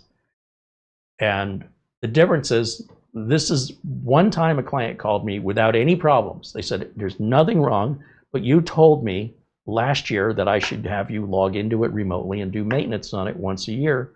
It's been a year. Can we schedule it? Yes. Here's why this pleases me.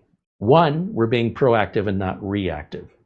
2, it won't take me as long. I won't have to go and untangle a ball of Christmas lights that has been sitting in the garage for 5 years. I'd rather untangle them sooner rather than later. I guess the ball of Christmas lights is not a good example, but if they keep getting moved around and shifted and the wires get tighter and the knots are harder to undo, I would rather prefer to avoid that and not work that hard. So if we can do it annually, then at least for home users, that means there's less work that needs to be done, less of my time. It also means it's going to cost them less money. It also means they're likely not going to have a problem. But this is a very difficult thing to tell your customer that doesn't sound like snake oil. Because you will run into customers that go, well, what happens if I don't? I don't know. How long will it be before I have a problem? I don't know. Well, then how do I know you're doing anything that's making a difference? Well, have I been doing that for you in the past? Yes. And have you had any problems in the past? No. So that's how you know. Well, how do I know that there wouldn't have been any problems anyway? Well, do you change the oil in your car? Yes. Well, why? Nothing wrong with the car. Why would you change oil? They take it in the back somewhere. Like if you take it to a dealership, you don't get to see them do it. Did they really do it? So you took a perfectly good working car that has no problems. They took it in the back. They let you know when it's ready. You pay money. They give you the car back. And it drives the same way. There's no difference that you can tell. Do you do that? Yeah. Well, what happens if you don't? How long can you drive that car before a catastrophic engine failure? Nobody can say. Maybe you'll sell the car after a couple of years before that happens. It'll be somebody else's problem to deal with the sludge that you can't see that's built up in the engine, but not enough yet to kill it or cause a problem.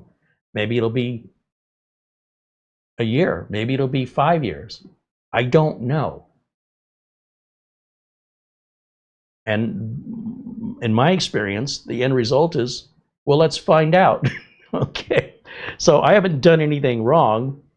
They just don't believe I'm doing anything for the money. They feel like, we're paying you money, but we don't see what you do because I'm doing it remotely. And I go, well, have you had any downtime? No. Have you had to call me with any problems that were a result of a computer issue versus, say, a user issue where you didn't know how to do something? No. So, you ever had any data loss since I've been? No. That's what you're paying for. Yeah, but maybe that would have still been the case if I wasn't paying. Maybe. It's insurance. So, yeah, I mean, when you deal with customers who don't appreciate the value, I don't try to change their mind. I don't try, again, I'm a terrible salesman. I won't give them all kinds of warnings and stuff. If you don't see the value in what I do, no problem. They said, I would rather just call you when I have a problem. I go, well, I don't do that. What do you mean you don't do that? I said, well, if you wait until there's a problem, it's going to be very stressful because you're going to want it fixed immediately. And I've got other work. I've got other clients. I can't prioritize you anymore because you're not doing regular maintenance. So I've got clients on retainers. If you go off your retainer, you're no longer a priority for me, which means if I have time and when I have time, I can schedule you and get around to it, and you'll pay the full price hourly rate, not the discounted retainer hourly rate. And it may be a couple days before I return your call. If you're on a retainer, it's a 4-hour service level agreement. You will get a call back within 4 hours. And typically you get a call back within an hour in most cases. I'm self-employed. I don't have any employees. I don't sit here at my phone waiting for it to ring, waiting for you to call me. I can't pay my bills like that. So I'm helping other people. I'm making YouTube videos. You leave a voicemail, I will call you back. I will call you back as soon as possible when you're on a retainer. If you're not on that retainer and you want to be reactive and you want to put that stress in my life, if you think what you're paying is a lot now, just wait, because I'm going to charge you nearly twice as much for that kind of stress. And it's going to take 2 to 3 times longer to fix the problem because you will have allowed it to fester to a point where the computer went from being annoying to not working at all. And then you called me. Now I've got to unwind all and untangle all of the piles, the layers of problems that have stacked. I really don't want to do that work. However, if my schedule allows for it, and if I have time, then we can, schedule it and bill it accordingly, but it's not going to happen quickly. And they said, okay. And about 5 years later, they called me. This one client called me, and everything was messed up. I mean, everything. Every computer, everything was hosed. And I kind of, heard about the situation, and I saw the equipment with cobwebs on it. Cobwebs. Nobody's touched it for 5 years. And now it's so bad, nothing is working. It's not one thing that's not working, everything. And I said, well, I can put this in my schedule, I can fix this, but it'll be twice the price. So if this would have been on a retainer, it would have never happened. How do we know that would have never happened? Well, there wouldn't have been cobwebs on it, I'll tell you that. We would have never allowed it to fester. It would have been solved much earlier on. And it's like you're driving a car and a rock hits your windshield and you get that little imperfection in the glass. And yeah, I don't care, it doesn't bother me. And then the cold or hot weather comes and the glass expands and contracts and it becomes a line right across the whole windshield. And then you're drinking some coffee and you spill it onto your cloth seats and now you've got a dark stain. And you just throw the wrappers down on the floor.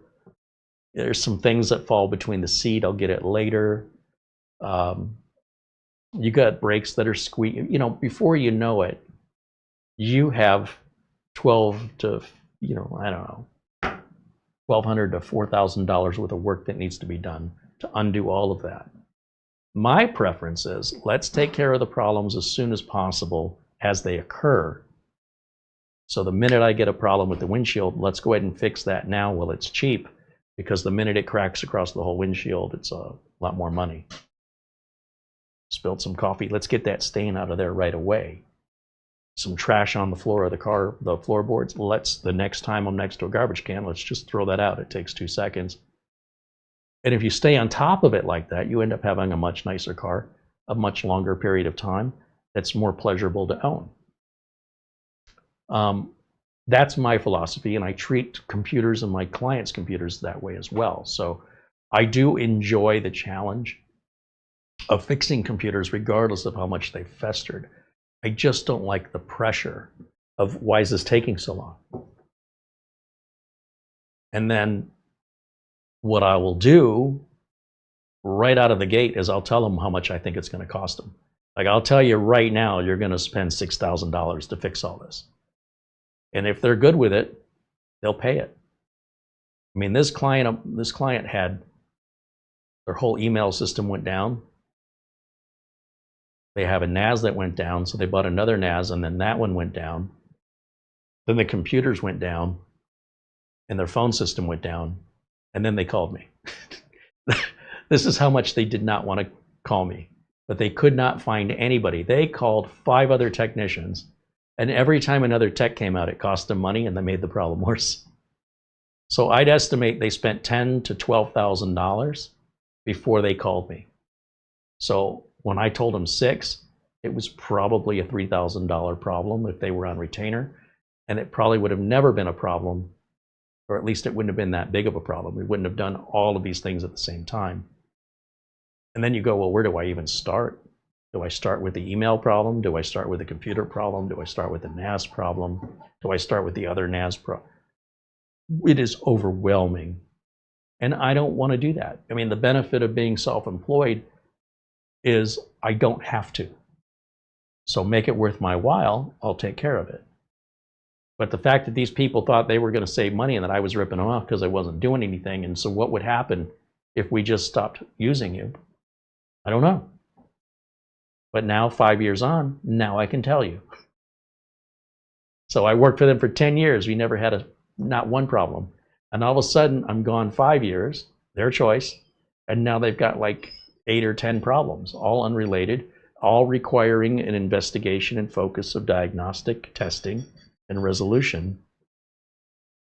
It is overwhelming.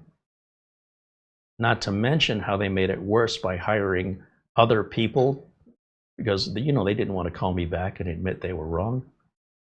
And all those other people just made it worse. So you want to talk about layering problems on top of problems. And you just have to go at it piece by piece, layer by layer, until you finally work your way back down. What a nightmare.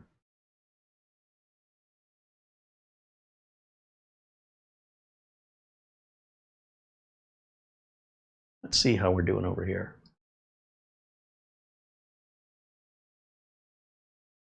So yeah, when consumers call me and they say they need a new computer, the first thing I want to know is how old is the computer you've got now? If that computer's not 8 years old, it's probably still fine. It just needs maintenance it's never had. And that's usually the case. Other times, if the computer's more than 8 years old, it is, in fact, in most cases, time for a new machine. I had a client reach out the other day and said, I want to get a gaming computer for my child who's graduating. We want to give it to the child for Christmas. What would you recommend? And I said, well, I don't know what kind of gaming your child plays. I said, it's kind of like asking me about how much is a pair of shoes and what should I buy. You want hiking shoes, tap shoes, running shoes, dress shoes, high heels, boots. You want to spend $20 for a pair of shoes or $2,000 for a pair of shoes? I said, that's the first problem. I go, the second problem is, I don't know what the prices and the tariffs and everything, availability of any new parts coming out between now and Christmas. So it's way too early for me to price anything for you because I don't know how much things are going to cost. I also don't know what parts are going to be available. So I would need to know what kind of games your kid plays and how much money you've got to spend. What are you budgeting?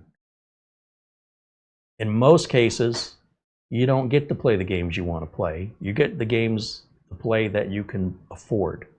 So I said, rather than go through this the hard way, tell me what your budget is closer to Christmas, and I can put together a system. But it still would help if there's a certain, like if the kid likes playing first-person shooters, or if they like retro gaming or esports or MMORPGs or third-person or scrollers, or I mean, there's different configurations. Flight simulators can be one of the most expensive computers, demanding. Like Microsoft Flight Sim is massively overwhelming with regards to resources. So let's find that out first. What's the kid's favorite game or two? Let's start with that. How much money are you budgeting? And then ask me this question again in November. I said, I know you're looking for an answer and I just can't give it to you for these reasons. Again, it's like asking me what's a good pair of shoes to buy. I have to understand what the point of the shoes are and what kind of shoe you're looking for. And again, I find most of the time they're answering their own question when they tell me how much money they've got to spend. Because there's what you want and there's what you can have or what you can afford. And we can want all day, but very few of us have an unlimited budget. So where you need to start that conversation is, I want to get my child a gaming computer and I have $1,200, let's just say. What would you recommend? Now we can have a discussion. Jose Lopez with a $1 super chat. Right on. Thank you, Jose.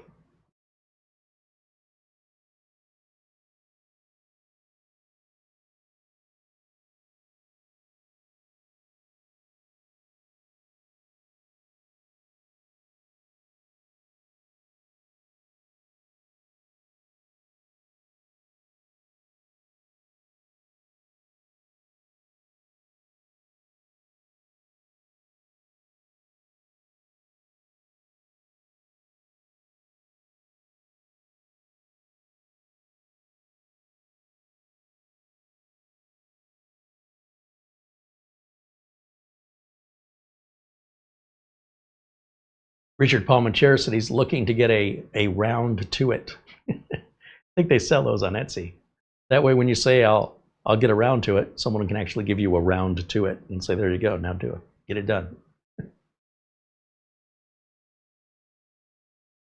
Richard Palmentier said, my neighbor could not get his LG TV to work, so I went over, unplugged it for 30 seconds and plugged it back in, hit the power button, and whoosh, it worked. Glad to help him figure it out. I had the same problem. Subaru Mike was having all kinds of networking issues, and he waited until nothing worked to ask for help. So he had a problem with his laptop where the right mouse click, sometimes it worked and sometimes it didn't. And he's like, this laptop has really got me angry and I've reinstalled it. I'm like, oh, why'd you reinstall it? Now we got to go back and put AMD Adrenalin drivers on. He's like, what does that mean? I go, you just made my life 10 times harder because you didn't want to call me. How old is this mouse? Oh, I don't know, I've had it forever. I go, well, I think your right mouse button. I go, did you change the battery? Oh, it's the first thing I did is change the battery. I think your right mouse button's broken. You probably clicked it 2 million times in the last 15 years you've owned it. These don't last forever.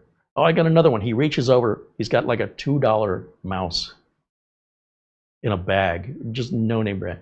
And it's Wi-Fi, and he's got it on a glass countertop, and it will not track. I go, you know what? Let's just forget this right now. There's nothing wrong with your laptop. You got a bad mouse, I'm pretty sure. I'm going to order you a Logitech, just a basic $20 MX, what are they called? Is it the MX3? No, the Marathon mouse. The Logitech Marathon mouse. The batteries will last 2 to 3 years in it. It'll track fine on the glass. They're refurbished on Amazon for 20 bucks. Well, why would you do that? Because I don't want you to cheap out and buy some cheap crap that you're going to call me about. I'm your friend. I'm going to help you. When I go home, I'm going to have it shipped right to your house. You'll have it tomorrow. What else is the problem? Well, this router doesn't work. Well, you didn't set the router up, so let me set it up for you. Okay, now the computer in the back doesn't work. That's because the computer in the back's on 2.4, and that channel's too busy here in your house. Let's put it on 5. That solved it. What else is the problem?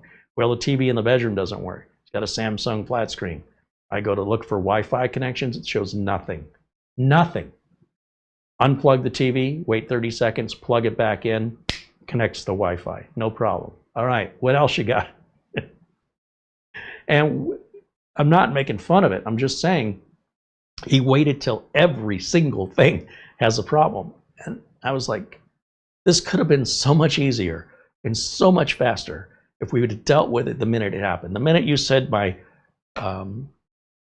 computer's not working correctly, that should have been its own little thing, and I could have verified it wasn't the computer, it was the mouse. You know, stuff like that.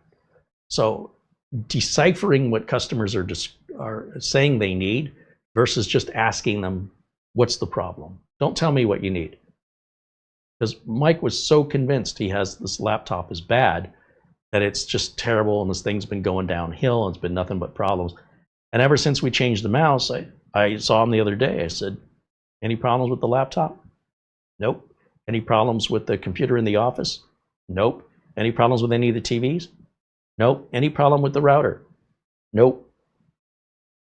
Okay. I'm not waiting for him to ask anymore. You know, for help. I'm asking him. I'm bringing it up because I don't want it to stack up like that. It's frustrating. I like helping him, but I would have liked to have helped him one thing one week and maybe another thing another week. And chances are those two things were related to other things that likely would not have happened. That's all I'm trying to say. So if I had my druthers, if I had my way, that's how I'd like it. And that's why it's called a job. All right.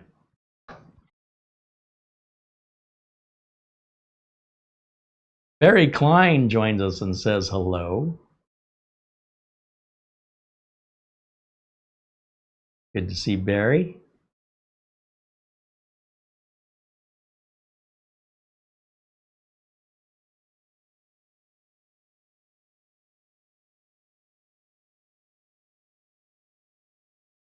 I have to tell you, I've been watching more of the shorts videos from Matt's Computer Services here on YouTube.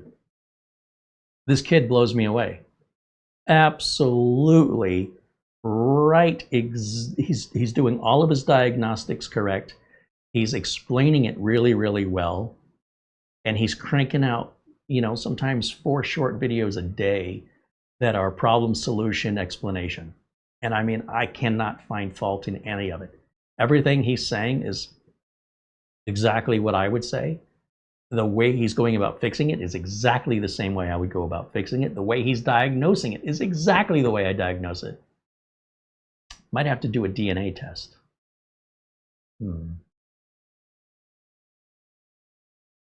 Matt's Computer Services, search for it here on YouTube and go to the shorts section of his channel.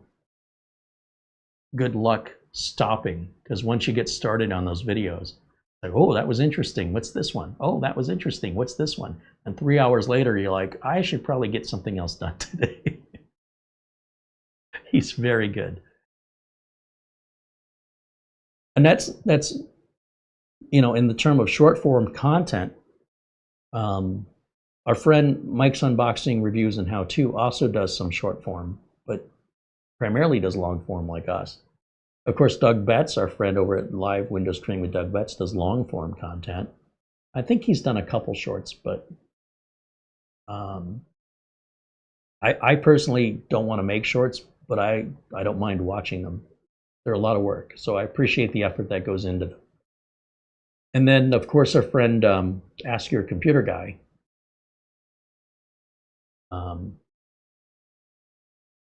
You know, Scott does great work over at his channel, but because of the amount of work that goes into his videos with editing, you know, it probably takes him 4 days just to edit one video. So for him to release videos every day would be, he'd have to do nothing else but that from morning, noon, and night. And his content is also, all these guys, fantastic content. So if you're tired of the enthusiast content and you want to see real working computer technicians, there's 5 right there. On the other hand, if you're looking for gaming content and you're looking for enthusiast, hobbyist content, there's hundreds, if not thousands, both small and large creators. Home lab users and, people like Jeff Geerling, that a lot of what he's doing is very impractical, just for fun kind of stuff. It's not that it doesn't have any value, it's just I don't see how you could make any money. The best job you can have, right, is something that you enjoy doing. And I enjoy doing what I do, and I'm able to make money from it. The enthusiast channels are generally spending money, not making it, when it comes to the type of content they cover. Somebody showing how to make a nano cluster. Okay, that's great. You have a nano cluster. It's this big. Isn't that incredible? Great. Now what do you do with it? Oh, you just have fun with it. It's a hobby. Okay. All right. So I'm looking to improve my skills. I'm looking to learn more. And to me, building a nano cluster just because you can is no different than playing, I don't know, a video game. You're spending money to do something that you find entertaining, but it's not making you any money, and it doesn't necessarily lead you to making any money because it's such a vertical niche thing. Good luck finding somebody who would pay for that. So that's my attitude on it. But that doesn't mean the content's not good or that the people don't know what they're talking about. It's just my interest in it is I could watch a minute or two of it and go, okay, I get it, whatever. I'm not getting anything out of it. It's junk food. So for me, I enjoy junk food. And if I could live off of it, I actually kind of do. If I could earn instead, I spend money on junk food. They don't pay me. If I could figure out a way that I could eat junk food and get paid, I'd be 400 pounds. Fat and happy. So, you should watch the content for the reasons you watch it. And I'm not going to point out the enthusiasts because there's too many of them. But I am going to point out the birds of a feather that do what I'm doing are very close to it. And in many cases, they do it way better than I do. And I want you to know, because they don't have the big audience. They don't have all the attention of the sponsorships, these bigger channels that are, let's face it, when you got 1 million or more subscribers, you're making commercials most of the time. They're just advertisements most of the time. And if you like watching advertisements, don't let me stop you. But I'd rather have a smaller creator with somebody who's like-minded in why they're making their videos. Are you making your videos because you want to be famous? Are you making your videos because you want to be rich? Or are you making your videos because you're so into what you're doing, you want to share that passion with other people? And that would cover both enthusiasts and professional. So I take it one more step further and I say, how does this video benefit me in my knowledge? Is it something I could expand my business into that I'm not already doing? Is there a new product I could be offering to my customers that I'm not aware of? Whatever it is, routers, NASs, network switches, Wi-Fi, mini PCs, new CPUs, RAM, storage. So much of this stuff is so much nonsense and hype. I am very skeptical of it at first. So just to give you a few examples, all we were talking about for a while was RAM bus RAM and how much better it was, and it was going to take over the world. And then we were talking about Intel Optane and how much better it was, and that it was cheaper than a solid state drive and faster than a hard drive when combined with a hard drive. What happened to that? If I take you to something more current, for the last, well, to this day, framework laptops are still talked about, but very few people ever buy them. They're definitely not a good value. But people that are into like the repair factor of it, it's like all the hype. The Snapdragon processor, the Snapdragon Elite X or whatever it was called, it was all hype. It was all hype. It's not that it's a bad processor, but it's definitely not better than the Intel and AMD alternatives. Then, of course, you've got, what's that new memory called? The flat memory that goes in. How many years have they been saying this is the future of memory? And yes, there's been a couple of models that have had that memory. But you really don't see it. Oh, this memory is better. Oh, we're at Computex. Look, there's a new motherboard that's got. It's terrible. I absolutely disagree in that memory being better. That memory is far worse. Look, it can be thinner. Look, it can be faster. I mean, okay, I'm good with faster, but thinner? It isn't dead yet. It's crawling. For 2 years, it's been crawling, going, hey, look at me and all these content creators. This is the future. Well, we're in the future. Where is it? Well, they just came out with a new model. One company came out with one board. Okay. Forgive me if I don't seem overly excited, but I've watched this episode before. I have seen this happen over and over and over and over and over and over and over. And we're so quick to forget. Oh, the government's going after TP-Link. They're gonna make these routers illegal or something. Whatever happened to that? Did you forget? Did you forget? TP-Link? Congress was going to do something. Remember that? Well, while you were looking over there, they were doing this over here where you were distracted. That's what they did. So long as you allow yourself to be manipulated by the content, it's going to keep happening. But the minute you say, hold on a minute, I'm feeling a sense of deja vu. There might be a glitch in the matrix. Start becoming self-aware of it. And these products do eventually work themselves out in time as to whether or not they're sustainable. And if, in fact, they're better, the market decides, not the content creator, not me, not you, the market. The product could be a better product. Is it HD DVD versus Blu-ray? Is it DVD plus R, DVD minus R? Oh, is it VHS versus beta? How many times are we going to go through this over and over and over? How about DVDs that you rent that you can watch once that burn themselves out? How about the Kodak disc camera? That was the future. How far back do you want to go? This has been going on my whole life. This is the future, they keep saying. And about 1 out of every 20 times they say it, they're right. But the other 19 times, the product fades and nobody remembers it until you bring it up and they go, oh yeah, that's because they've distracted you with this other thing they want you to be excited about. I'm just saying, be aware of it.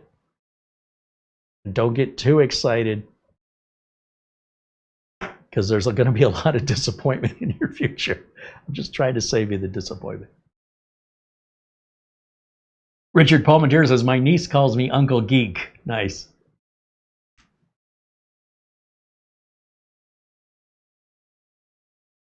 Richard Palmentier said, I'm self-taught. I've got 2 years of computer science. I read a lot and hands-on over 20 years. Well, for me, Richard, it's really not about what you're capable of. It's what you're held accountable to. So you might be a great technician, but if you aren't getting paid by clients under the time and demands that require your action immediately, that you get it done right the first time, that you're collecting payment for, and that you are held liable and accountable to a third party that's paying you, well, you can think about yourself whatever you want to. You can tell me you're the best tech in the world. Compared to what, though? Compared to who? But if you tell me I've got business clients that pay me on a regular basis, that I maintain, that I'm held accountable to, then I can verify where your level of technical capabilities are in a way that's verifiable. But so long as we're just doing stuff on our own, you're not really comparing yourself to a coworker. So for example, when I when I worked for Intel or any of the other big corporations I worked for in the IT department, I was held to a standard. And in my case, I thought I was underqualified. Like when I first worked at Intel, I really felt like I don't belong here because these people are way smarter than me. Turns out not so much. In fact, I wasn't giving myself enough credit for what I knew. I personally find you're much better off saying, listen, I don't know everything. I enjoy doing this, but I wouldn't beat my own drum and say, and this is just me. I wouldn't say I'm the best. I wouldn't say I'm the greatest that's ever lived. I would not boast. I was brought up that that was wrong. And I always know there's always somebody smarter than me. There's always going to be somebody better than me. And the only way I know if I'm good enough is if I'm able to maintain a business. You understand? Like, I can sit at home and just do work for myself and friends. That's not the same thing. But when you have clients that will say, we're taking our business somewhere else, or what you fixed last week doesn't work, come back over here and fix it. We're not paying you again for it. That's where we kind of separate the wheat from the chaff in the sense of my level of understanding when people are talking about how capable they are. I'm always like, compared to what? So if you don't work with other technicians, what gauge do you use to say, you know, well, I've got 20 years of experience. What does that mean? Right? Like, okay, that's good and everything, but are you implying something? And you very well may have you could be very much a better technician than I am. I don't know. But I'm held to the judgment of the customers, not to my own personal judgment. And if the customers deem me not good or too expensive or too slow, I won't have a business. That's all I'm trying to say. You'd be much better off underselling it. You'd be much better off going, you know, I tinker on the side, and then like, oh, do you play piano? Well, I just tinker with the piano. And then you crank out like a perfect rendition of, you know, some piano concerto or something. And people are like, oh my gosh, that's amazing. And you'll see that on America's Got Talent or Shark Tank, where these people come out and they're very humble. They're just say, well, you know, I'm not a firefighter, but I created this new way of putting out fires that I think is going to be very beneficial. And then I will tell us about it, show us how it works. Well, this is what it does. And then the sharks will be like, oh, that's pretty interesting. And have you sold any? Oh, yeah, we did like $40 million last year. What? This is how you build that enthusiasm and that excitement from people. But if you come in strong and then you end up not delivering, as a business, I'm going to tell you the secret to having a successful business. You set the customer's expectations. Customer calls and they say to me, I'm having a computer problem. And I say to them, something like that, I should be able to fix it remotely. It should take about an hour and it's going to cost you about this much money. Do you want to go for it? Do you want to move ahead? I set all three of those expectations. And if the customer agrees and I don't meet the expectations that I set, it's my fault. So I set expectations that are a little bit higher. So whatever I think it's going to take, add a little bit more time to it. However much money I think it's going to cost, add a little bit more money, not a lot. And if I can do it remotely, I'm going to try remotely. I'm not going to tell them for sure, but we could try it first this way. So I've set the expectations way lower. Then if everything goes well and I'm good, then it happens faster and cheaper and the customer's blown away. They're amazed, they're happy, they pay you and they say thank you.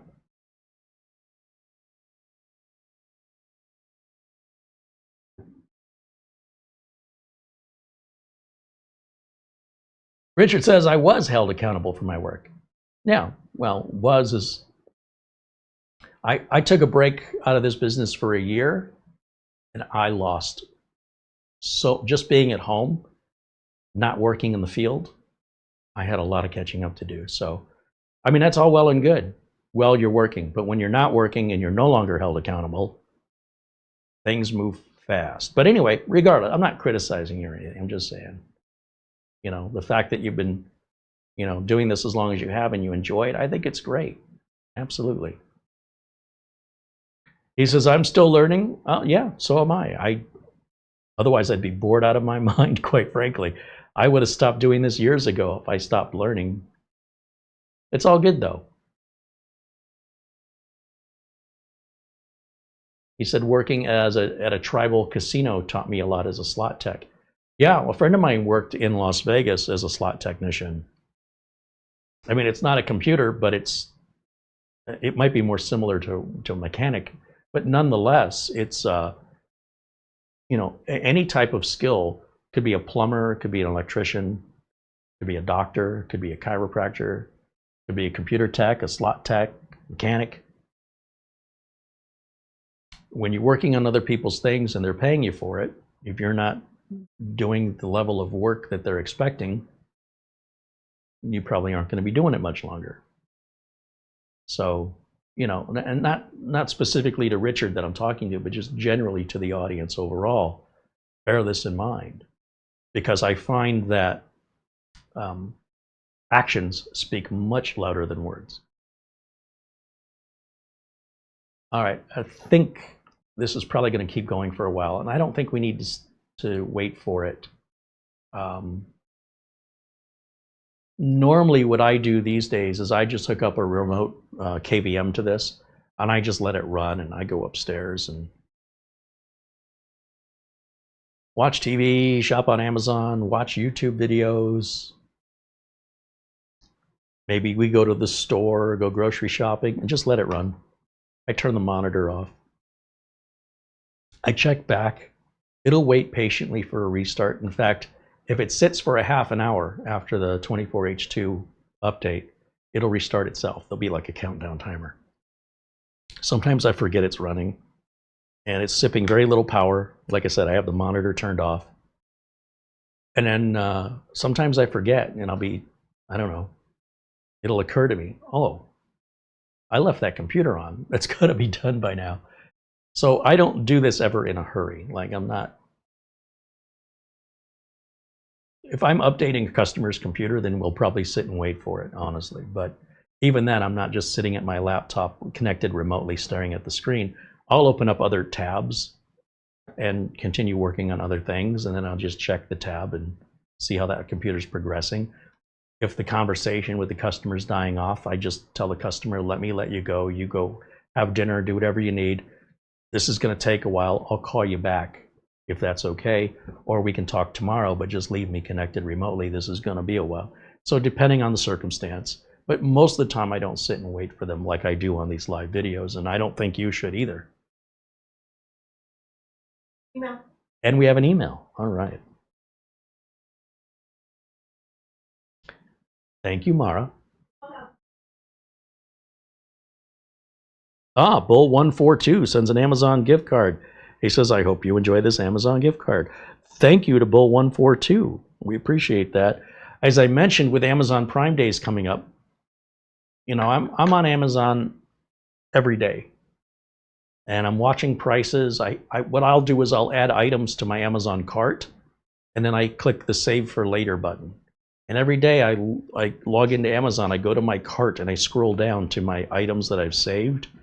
And it'll alert me if the price has dropped or gone up or is no longer available from the seller you selected, whatever, right? I didn't want it that badly anyway. I'm watching for a price. And there's been a few things that I've had my eye on that I'm so worried I'm going to order it and it'll go on sale on Amazon Prime before I even get it in the mail. I'm just waiting. So I'm just hoarding all of the gift cards that came in since my birthday, just collecting them. And if there's no exciting deals on any of the 4 Amazon Prime days, Tuesday, Wednesday, Thursday, or Friday, I don't know what I'm going to do. I'm sure it'll get spent, but we're certainly open to your suggestions for routers, mini PCs, motherboards, whatever. Do leave your suggestions in the comments. And if it's something we can afford to do that is part of this channel's normal subject matter, I'm sure you guys have some great ideas out there. We're not done working with Nemo yet, the laptop maker. We want to order a bare bones from Nemo and put it together and see what that's all about, because a bare bones laptop is a weird thing. Nemo also says we were not supposed to get the NV2 model of Kingston drive that's in the laptop they sent. We were supposed to get the NV3, and that the speeds should have been 6,000 megabytes per second. They're not supposed to be 3,600. They're saying somebody somewhere made a mistake, and they've asked us if they sent us the drive, would we swap it out and redo the test? I don't think it's necessary. You know, if somebody made a mistake, correct it. You know, put the NV3 in there, and it'll run the way an NV3 runs. I don't. And they said, well, we'd appreciate it if you do that for us. I said, then send it, I guess. I mean, we all know what's going to happen. We put the NV2, take that out, put the NV3 in. Instead of 3,600 megabytes, we're going to get 6,000. The question is, why did you ship it to us with an NV2 if you're telling me it's supposed to have come with an NV3? To which all I can hear is somebody made a mistake. Well, did they make the mistake on just the one they sent us? Or did you make the mistake across the line on all manufacturing? Don't have an answer to that. So if Nemo wants to send us an NV3 just to show that that was supposed to be in there, it still doesn't answer the question how many were shipped wrong. But I'm sure it's going to work just fine. It's just going to be 6,000 megabytes per second. That's all. Okay, we'll do it. We'll go through the motions.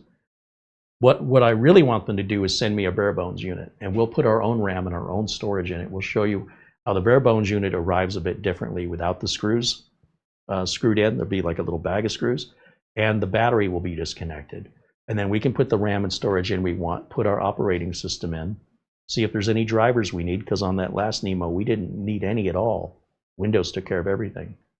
And hopefully, they'll agree with us that that seems like good content and send us a unit. They're attempting to arrange that. Nemo is attempting to arrange which? Arrange sending you both the MV3 and the bare bones unit. But they never answered with regards to how many units were supposed to have the NV3 that were shipped with an NV2. I assume that's a trade secret. Well, if you're going to buy one, just watch for it, or just get the bare bones unit and do it yourself. It's a decent laptop, but somebody somewhere made a mistake.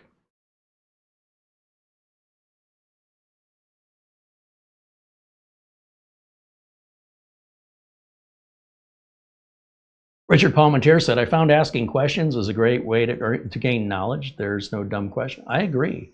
More importantly, I enjoy communicating back and forth, where I'm hearing you guys give me your feedback, and this isn't just me on the radio talking into a podcast, you know, broadcast of one way, listen only. I like to hear back from you guys. So even just the camaraderie of conversation is appreciated.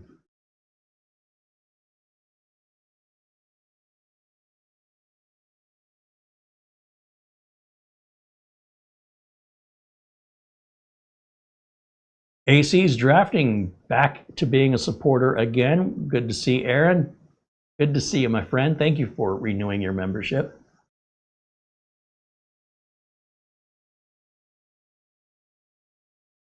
Andy said Matt was great. As a guest. Yeah, well, check out his channel. He's really, really good. Richard Palmentier said that young man you had on was very informative. I enjoyed that video. Again, check out his YouTube channel and click on the shorts. Let's go over here. I'll show you. We can do this while we're waiting real quick, and then we'll probably wrap it up for today. But let me jump over there. It's not like this is going to go any slower if we multitask. I'll just open up browser here. Start without my data. Not taking anything over.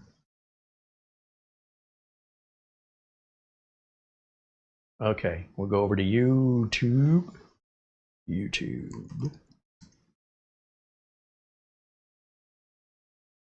And we're going to search for Matt's Computer Services.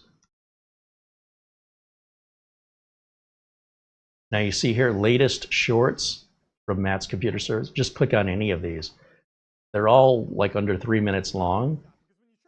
And I'm telling you, this, you could be stuck here for hours.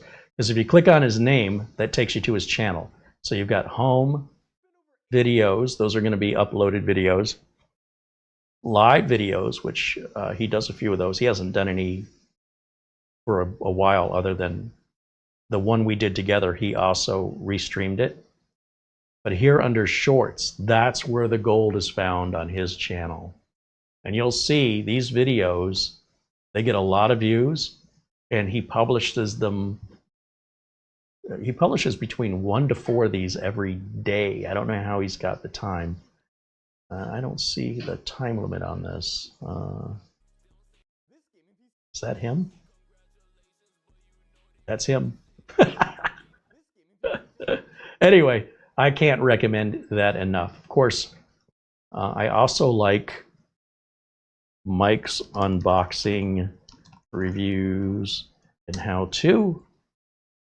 He's in the UK, and if you are looking for content there in the UK, or you're just looking for content very similar to mine, Mike does an excellent job, but with different products. Sometimes we overlap, but mostly, you know, he's got some stuff I've never seen before, and he does some stuff with Mac, which I won't do. And that's going to be under videos, but also be sure and check out his live section, or you're going to be missing a lot of content. And he does some shorts as well, but for me, the gold is in the live area, but also the regular videos are good as well. I think he does the live videos once a week, and then throughout the week, he'll release edited videos here. And then, of course, we can't forget about, if I can click in the right box, hold on. Let me try that again. Doug Betts, live Windows training with Doug Betts, very interactive. Probably the most similar to my format here. And Doug's been working computer technician who continually works. I gotta watch an ad. Oh yeah, because I'm logged in. I'm not logged in. All right, there he is. There's our good friend Doug Betts. He's been in the career of IT about as long as I have, maybe a little longer, and still continues to service his real clients, just as I service my real clients. So we're very similar, birds of a feather. And then, of course, I can't forget about Ask Your Computer Guy. Now that's Scott Merrill, and Scott maybe gets a video out once a week, but they're really, really, really well polished and accurate. And I recommend you subscribe to all these folks. There's Scott recently did a live chat. He had a really good time about 2 weeks ago, but I hope he goes back and does some more live chats. He seemed like he really enjoyed it. And then, of course, under his regular videos, oh, he just posted. Look at this. That's fantastic. So speak of the devil, because his previous post was 11 days ago. It just happened. So another one, a good one to subscribe to right there. And of course, our good friend here in the community, Planet Cryos. He's not been doing as much lately, but if primarily you're looking for like BIOS update information, and he does some repairs, although this is from 2 years ago. If we click on his name and we come over here to videos, you'll see he does not have a live section, so he doesn't do live videos. And well, his last video was a month ago. He did 5 videos last month. 1, 2, 3, 4, 5. All these say they were a month ago. And these videos are not getting the views that they deserve. He should be getting way more views than this. So it's just really about getting the word out. And again, this is another great one where work is being done by somebody who gets paid to do the work. They're held accountable for their work. And that's the kind of stuff I'm looking for.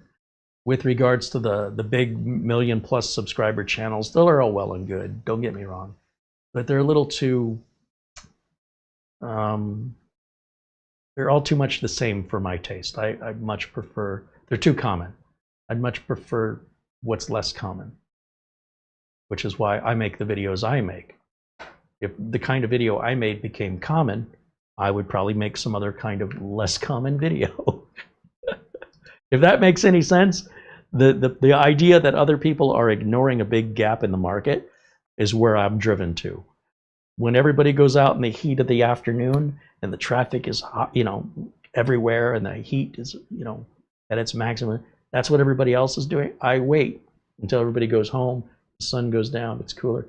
You'll see my whole life is designed around avoiding common. Right, Mara? Exactly. All right. I think that's going to wrap it up for us for today. And we're going to keep an eye on this to see if it goes on sale.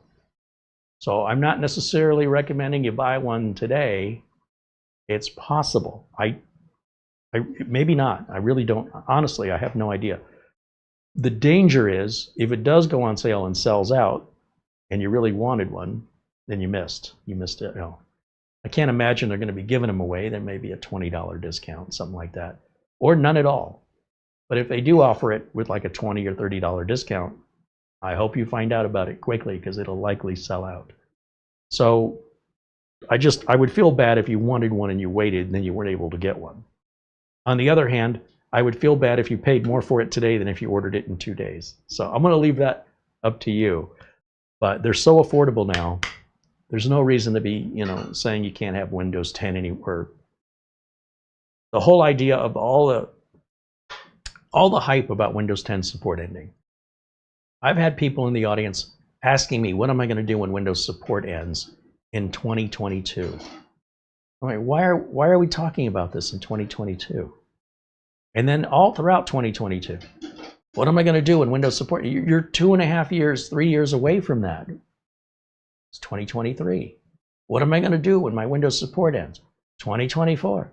What am I going to do when my Windows 10 support ends? Oh my gosh, it's still 2 years away. 2025. What am I going to do when my Windows 10 support ends? Let's talk about it in the summer.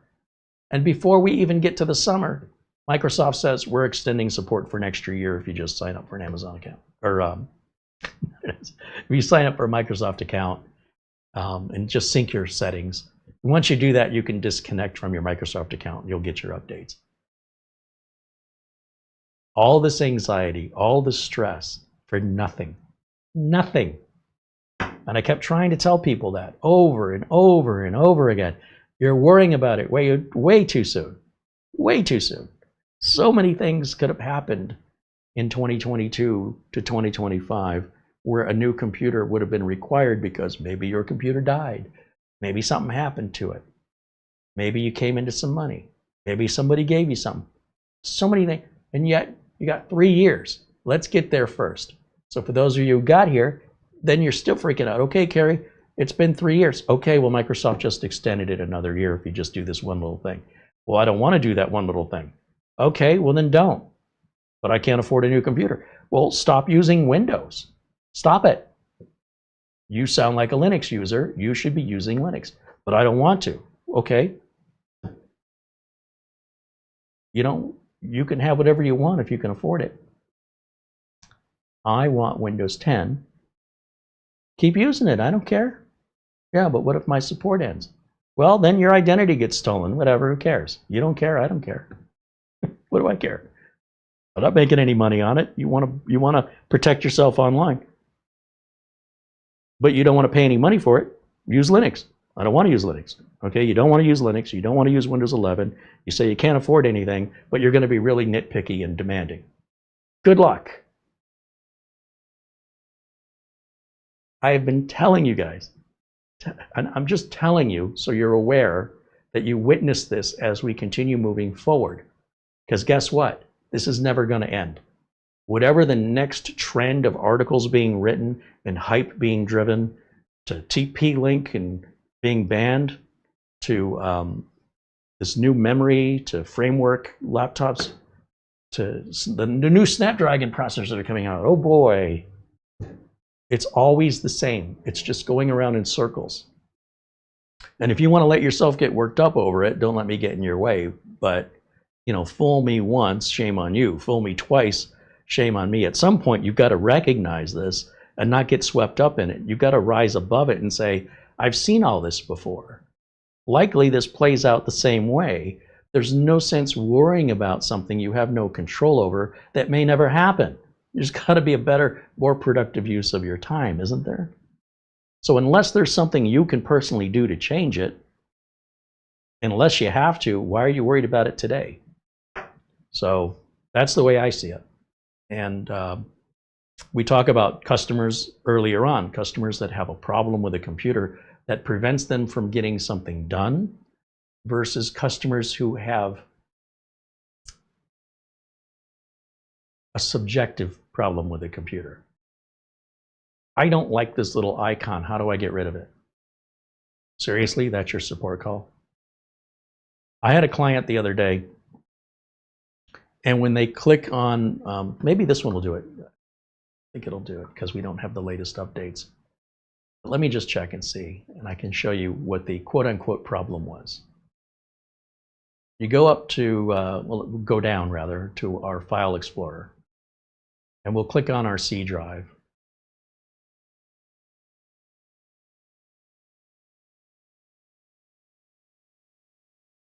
And where it says this PC, and then Windows C, and then if we open up folders, Windows, System 32. Well, I bet some of you, if you do that, you have something else next to the computer here that implies you're backing up to the cloud. Have you noticed it? I wonder if I have it on the streamer. See if the streamer will do it.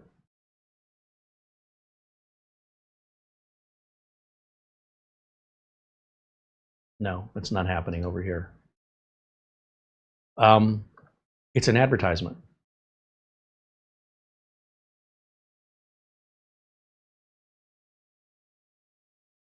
And let me go back to camera one. It'll say, I'm trying to remember what it says. Some of you might be able to try this and see what I'm talking about. But it'll say something about Microsoft OneDrive. And it looks like you're pulling it from your OneDrive. But you're not. Because when you click on it, it'll say, for example, for my client, they don't sign into Microsoft. So it wants them to sign in. Well, if you're not signed in, it's not backing anything up. Then what is it? It's a reminder. This is a reminder to set up. But it sure as hell looks like it's already set up. If you right click on it, you can disable the reminder. It gets rid of it. It's not an application taking up resources. But the customer was just getting frustrated. Like, why is my stuff being backed up at the cloud? I don't want it on the cloud. And we're looking at it, and I'm like, wow, that's interesting. It does look like it's being backed up to the cloud. Let's go look at your cloud. Let's go look at your OneDrive account. It says, please sign in. I go, well, what's your sign in? He says, I don't have one. I've never signed in. I go, oh, well, then that's not what it appears to be. So watch for that. And if it bothers you, right click. But that's not a production issue. It's an annoyance. And you say, okay, I want to get rid of an annoyance. Fine, relax. You don't have to, obsess and have to deal with it right this second. Take your time.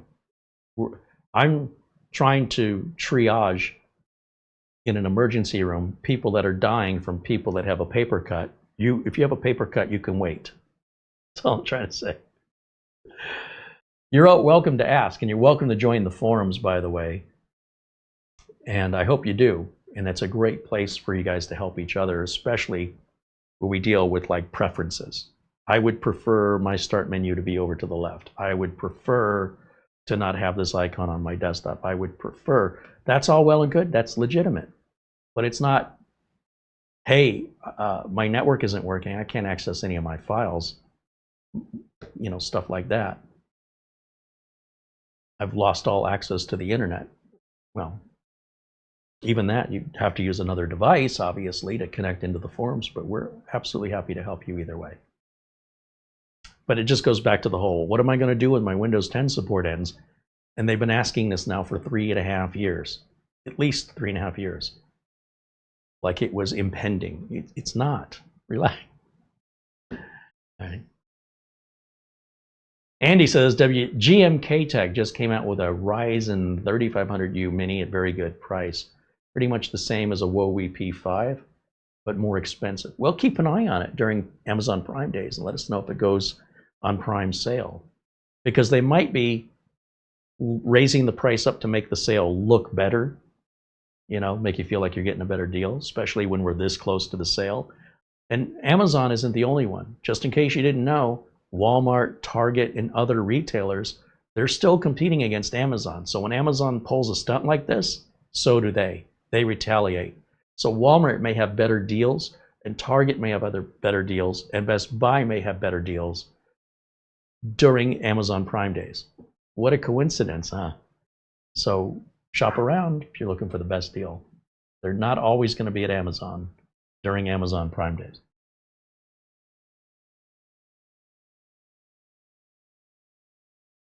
Andy says there's plenty of N150 entry-level computers around. Some must be on Prime Day. Yeah, I agree. Oh, I'm sure there will be. I don't know what they are yet, but like I said, if you find out, leave a comment with the title of the item so we can search it and put a link in our video notes so people that watch us can take advantage of those deals. Craig Casabona says, is Intel hyperthreading better inside the CPU? The Intel Ultra Core 265KF doesn't have Intel hyperthreading. Pretty sure it does. With Intel chips, you've got performance cores and efficiency cores. So the efficiency cores are low power, they don't hyperthread, but the performance cores should hyperthread. So if we look up, let's go back over to this machine and look up the 265KF. All right, so let's jump over here.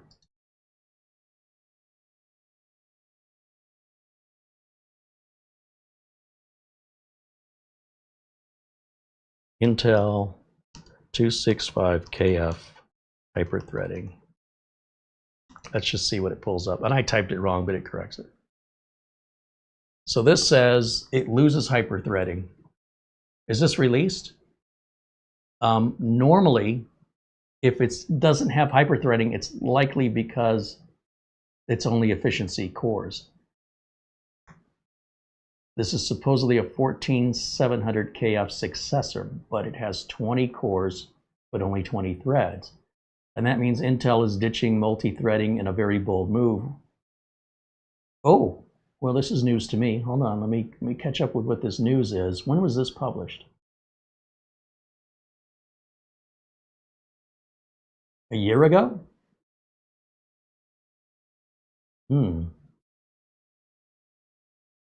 It flew under my radar.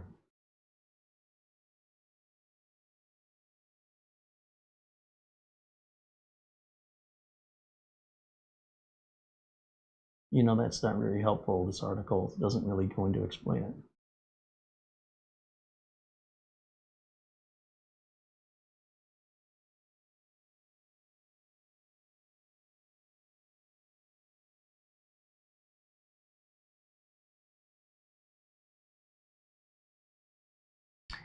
If you own an Intel Core Ultra 7 265 with 8 performance cores and 12 efficiency cores, so normally this would be, the performance cores would have hyperthreading, so this would be a total of 16 plus 12, so you would have a total of 28 cores.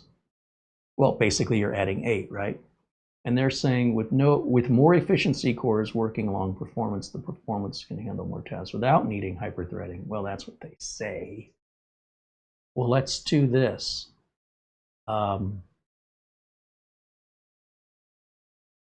Why does Intel 265KF not support hyperthreading? I had no idea. Of course, I don't use a KF processor. I wouldn't use a processor with an F on it because that means you have to provide your own video card. Intel's always offered lower end chips that don't support hyperthreading, like the Celerons, for example. But usually up at this level, oh, that's really interesting.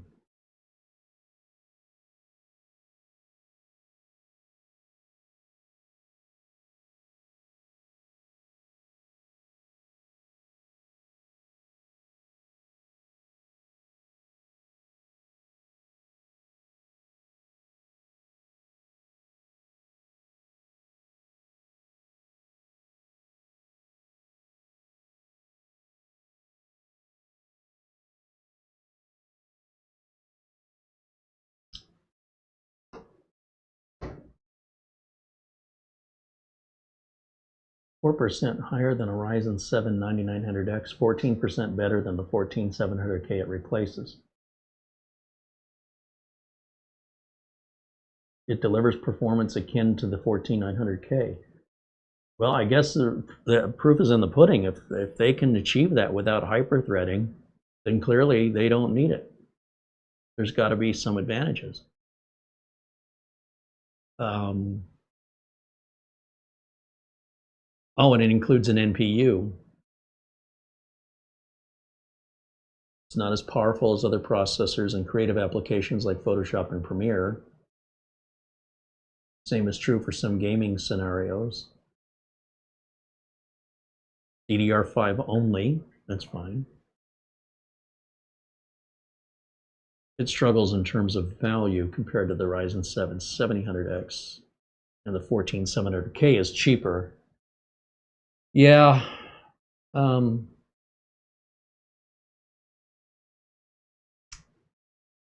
the end of the day, there isn't any one way that is best.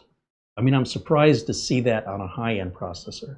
Again, on Celerons, and when we're dealing with more and more efficiency cores, efficiency cores don't have any hyper-threading. So I was assuming you were just looking at the efficiency core numbers. But no, you're right. There is no hyper-threading on the performance cores there, but it still runs faster than the previous generation of the model it's replacing. And I believe it's doing so with less power consumption. So it's more efficient, but it costs more money. So the value, but that's true of anything brand new. The brand new thing always is going to cost more and give you less than the model it's replacing. Cars included, pretty much anything. If you buy last year's model, even if it's brand new, it's never been purchased, but it's last year's model, it devalues in price, therefore giving you more value as a buyer for what you're getting for the money. But that's interesting.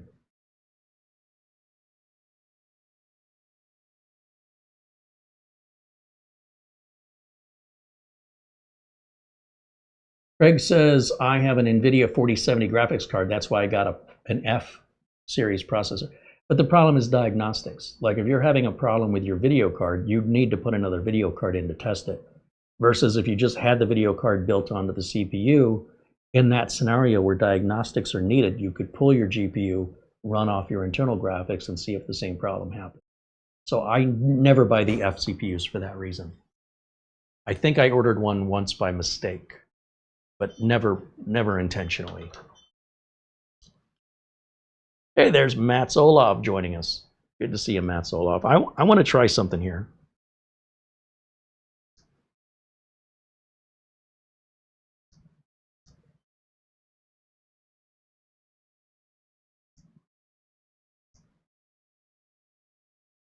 Trying to remember how to do this on my phone.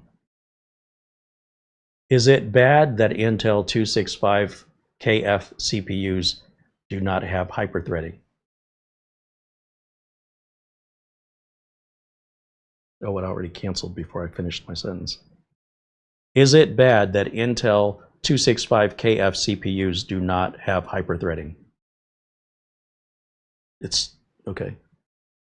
Here's what it says. It's not necessarily bad. While hyperthreading allows the CPU core to handle two threads at the same time, potentially improving performance in multi-threaded tasks only, Intel's made changes in their new architectures to compensate for its removal. The Core Ultra 7 265K uses a different core design with more efficient cores and higher base clock speeds, which can lead to improved performance in some areas even without hyperthreading.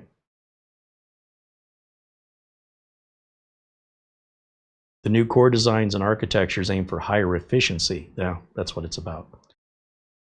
Where you get better performance with lower power consumption without hyperthreading. While hyperthreading generally improves multi-threaded performance, its removal in the Core 7 Ultra 265K doesn't necessarily mean a performance drop across the board. In some cases, the new architecture and higher clock speeds may lead to better performance in specific applications, including some multi-threaded ones. Intel's likely using the removal of hyperthreading as a way to differentiate its product tiers and offer better value proposition at different price points. Hyperthreading can be beneficial for certain workloads such as video encoding, scientific simulations.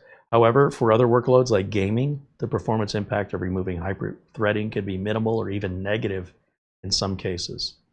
So in conclusion, while hyperthreading can be beneficial, its removal in the Core Ultra 7 265K and similar processors isn't necessarily a bad thing.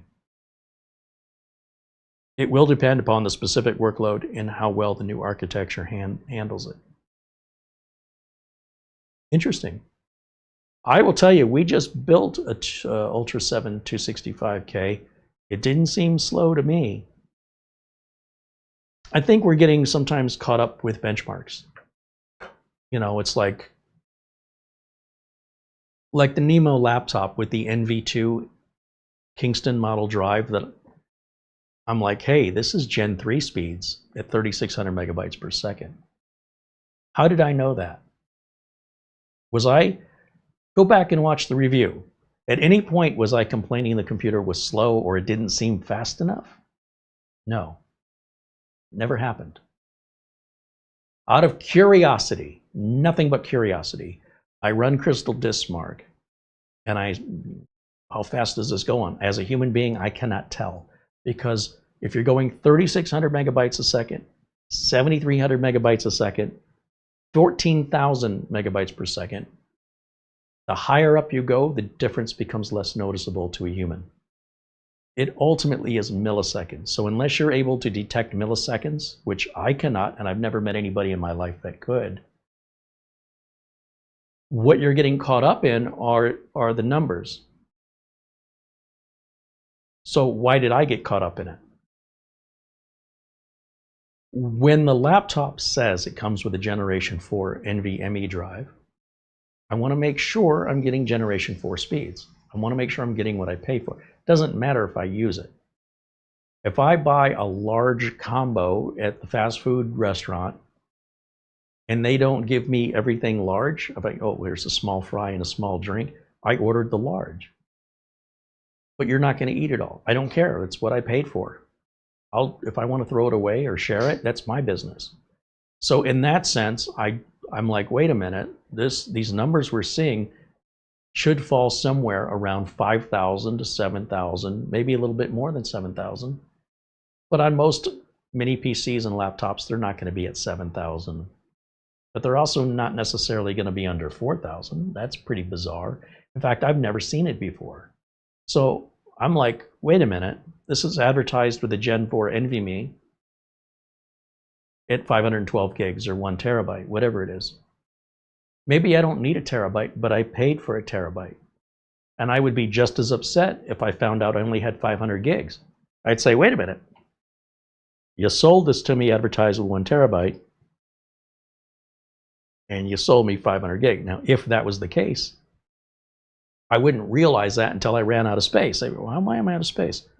But by looking ahead and looking at the numbers, I can say, oh, okay, I can verify.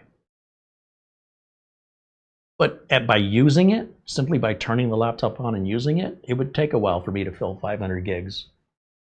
It would take a while. It would take forever for me to just be able to determine, seems like my NVMe drive is running a little slow. Like, I don't think that would ever happen. And this way, benchmarks are sort of toxic.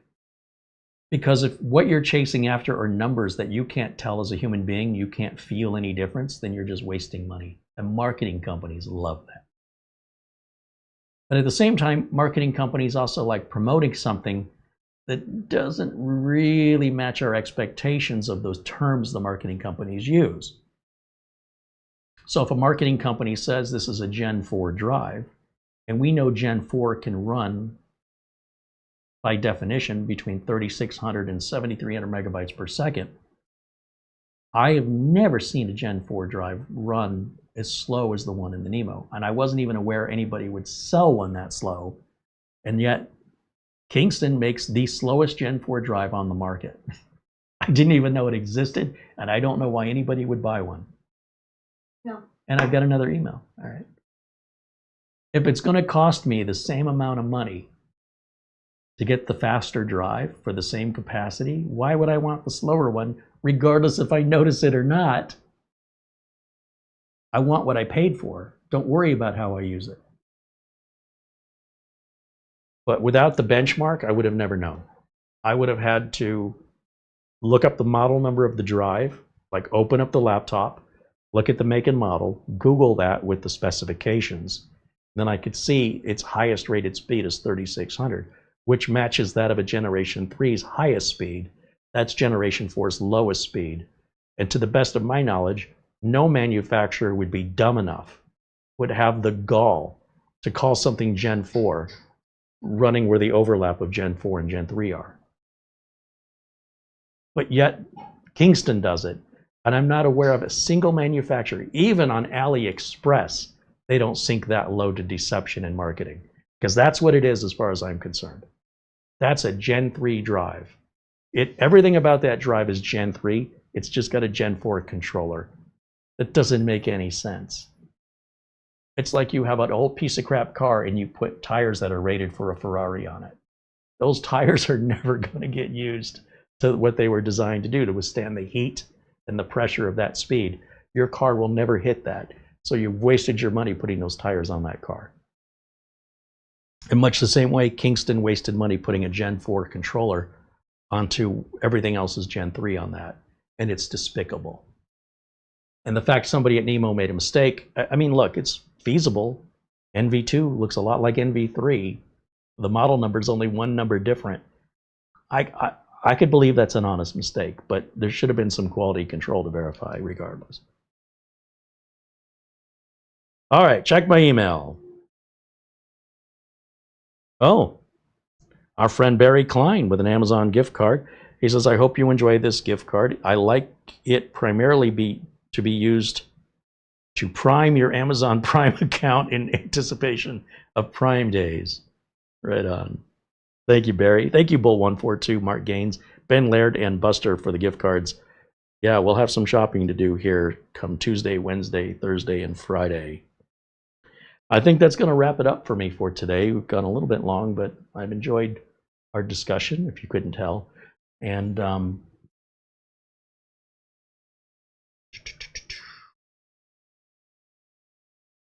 just want to look here in the chat one more time.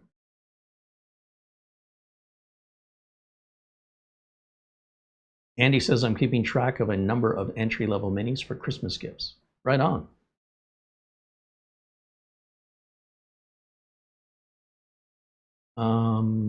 Let me check on this little guy here. I'm sure it's still installing, and that's going to be a while. That's fine. There wasn't any other testing I wanted to do on it, so I figured, what the heck, let's just start it now. It's getting there. Although even the reboot's going to take a while when it's done because of the update process that occurs when Windows finally shuts down and it's back into the pre-Windows loading mode. It can alter files that are in use by Windows in that update, and there's a lot of them. You know, I will run disk cleanup on it. I'll install VLC on this. I go through the normal routine, and it's a good little computer. I just would love to see a great price on it. So here's hoping. If these go to like somewhere around the $100 price point, I'd snatch them up because they will. I'm certain they're going to sell out at that price point. I don't think they're going to get that heavily discounted, but it could. You know, the magic price for me on a mini PC, an entry level like this, is $100. Right now, about the cheapest I've seen of any manufacturer offering, let's say 8 gigs of RAM and 256 of storage, which is half of this. That gets the price down another $15. And the cheapest I've seen is right around $130. When we get the Linux-based computers, we've seen those at $110, but then we have to spend $17 on a Windows license to activate if we want to put Windows on it. That brings us right up to about $130 again. So for $3 difference, why do all the work? But if there's a great deal closer to the $100 point, or better yet, under the $100 point on these kind of equivalent machines, I want to know about it. So please let me know. And if I find out about it, I'll let you know. We'll help each other out. And same is true with any other computer-related gadgetry, flash drives, storage, memory, motherboards, cases. If you hear about any great deals, power supplies, Wi-Fi routers, please let us know in the comment section by just copying the title of the product. Since you mostly can't put links in our chat or in our comment section because of the spammers, just put the title. I can search it and put the link in there for you, and it can even add it to the video notes for people so we can help each other out and save some money. All right, that'll wrap it up for me for today. Thank you all so much for joining me, hanging out this Sunday. And a shout out as well to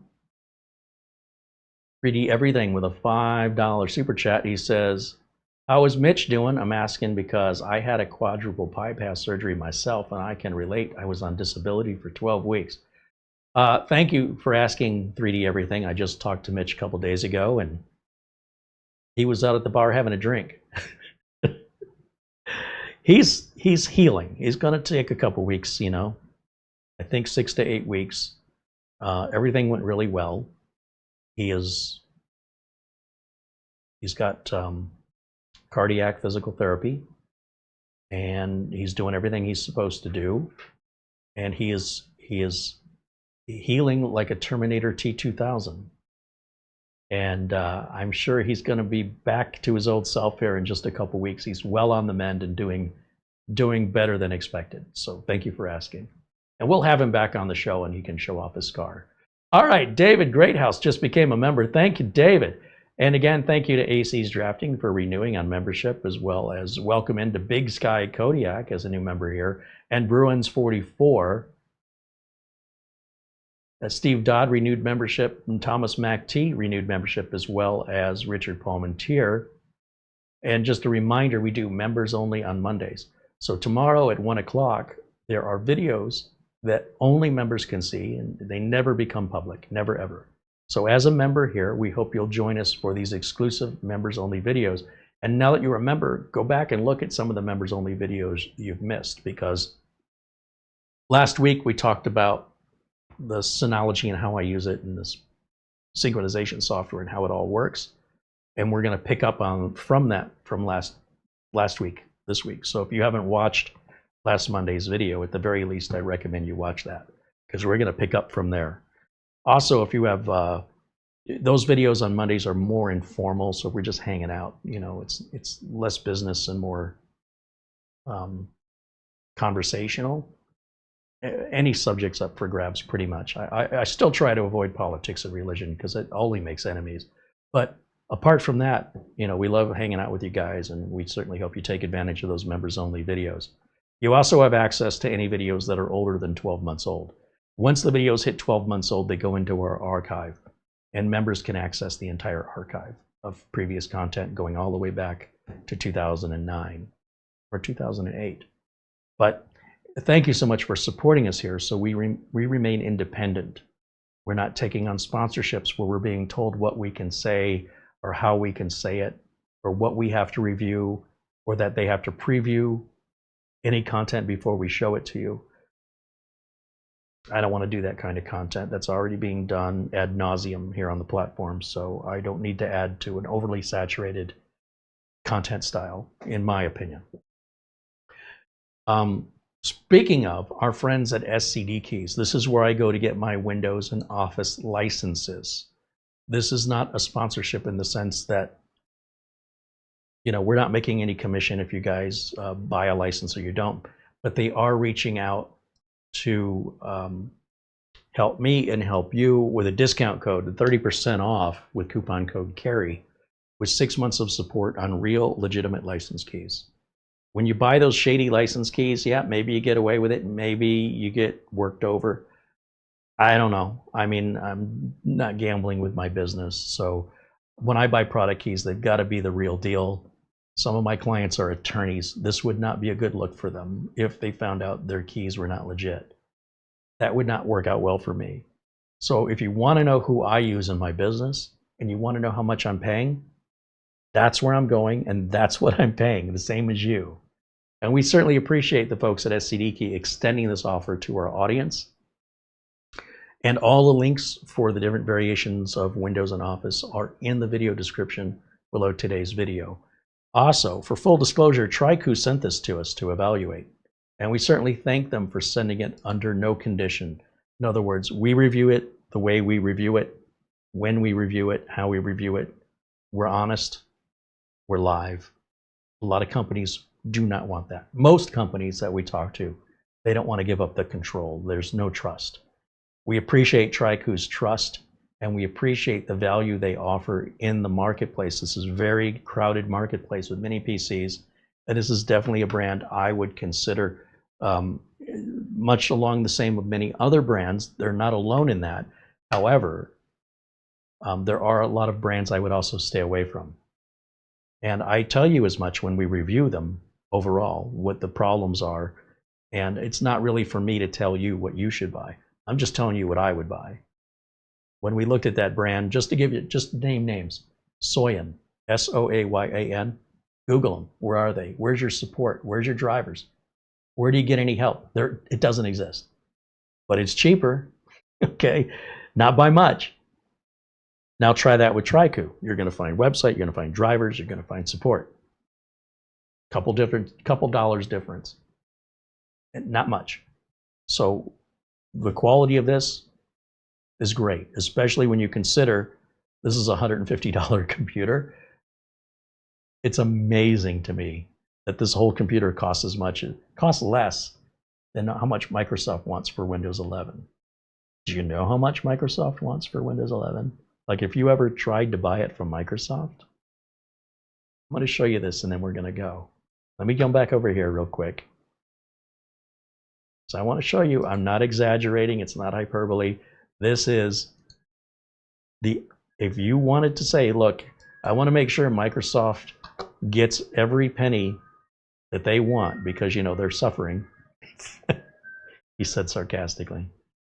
Windows 11 Microsoft buy. Let's see. Right here, Microsoft. We're at Microsoft.com. And let's see. Where do we buy it?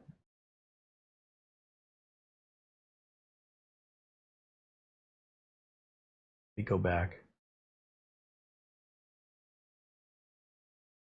So we want to go to Microsoft. That's not Microsoft.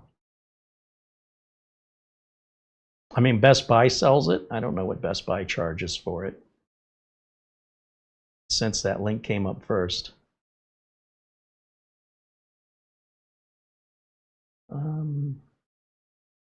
Well, that's not very useful, is it? That's just promoting computers with it already installed.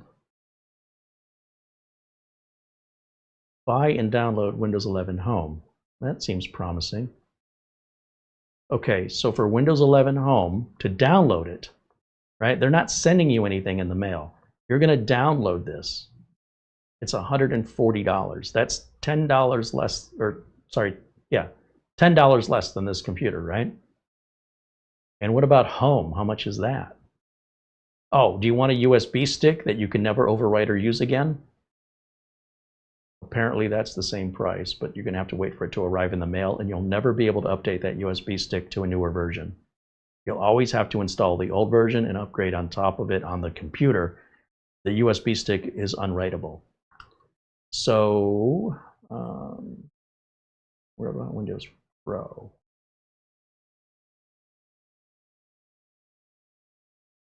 Windows Pro, I think, is $199.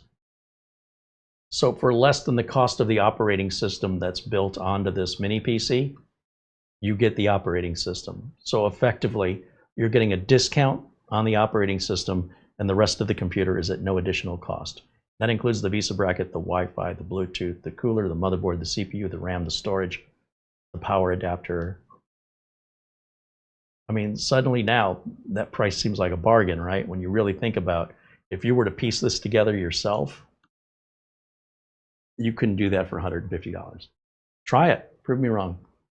Show me you can build this for under 300 bucks. Show me a board, power supply, cooler, RAM, storage, operating system case, Wi-Fi, Bluetooth, network card, sound card, all put together yourself for under 300 bucks with new parts, with warranty, plus the cost of the OS. This is half of that. You don't have to do any of the work. I'm just saying, sometimes you change the way you look at something, and the thing you look at changes.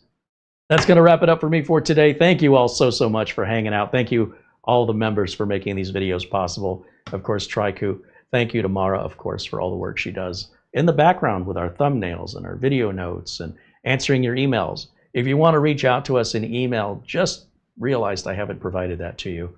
Right here is our email address. Be sure to take your time, spell it slowly. Please proofread what you write before you hit the send button.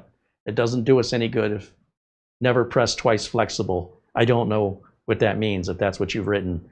Please reread what you write. Slow down, because otherwise it's going to take us twice as long to give you an answer. So we appreciate hearing from you. We enjoy hearing from you. You're not bothering us. Feel free to reach out anytime. That'll wrap it up for me for today. We'll see the members, all of you in the chat. I hope you'll all join me again here tomorrow at 1 o'clock Phoenix time. And until next time, bye for now.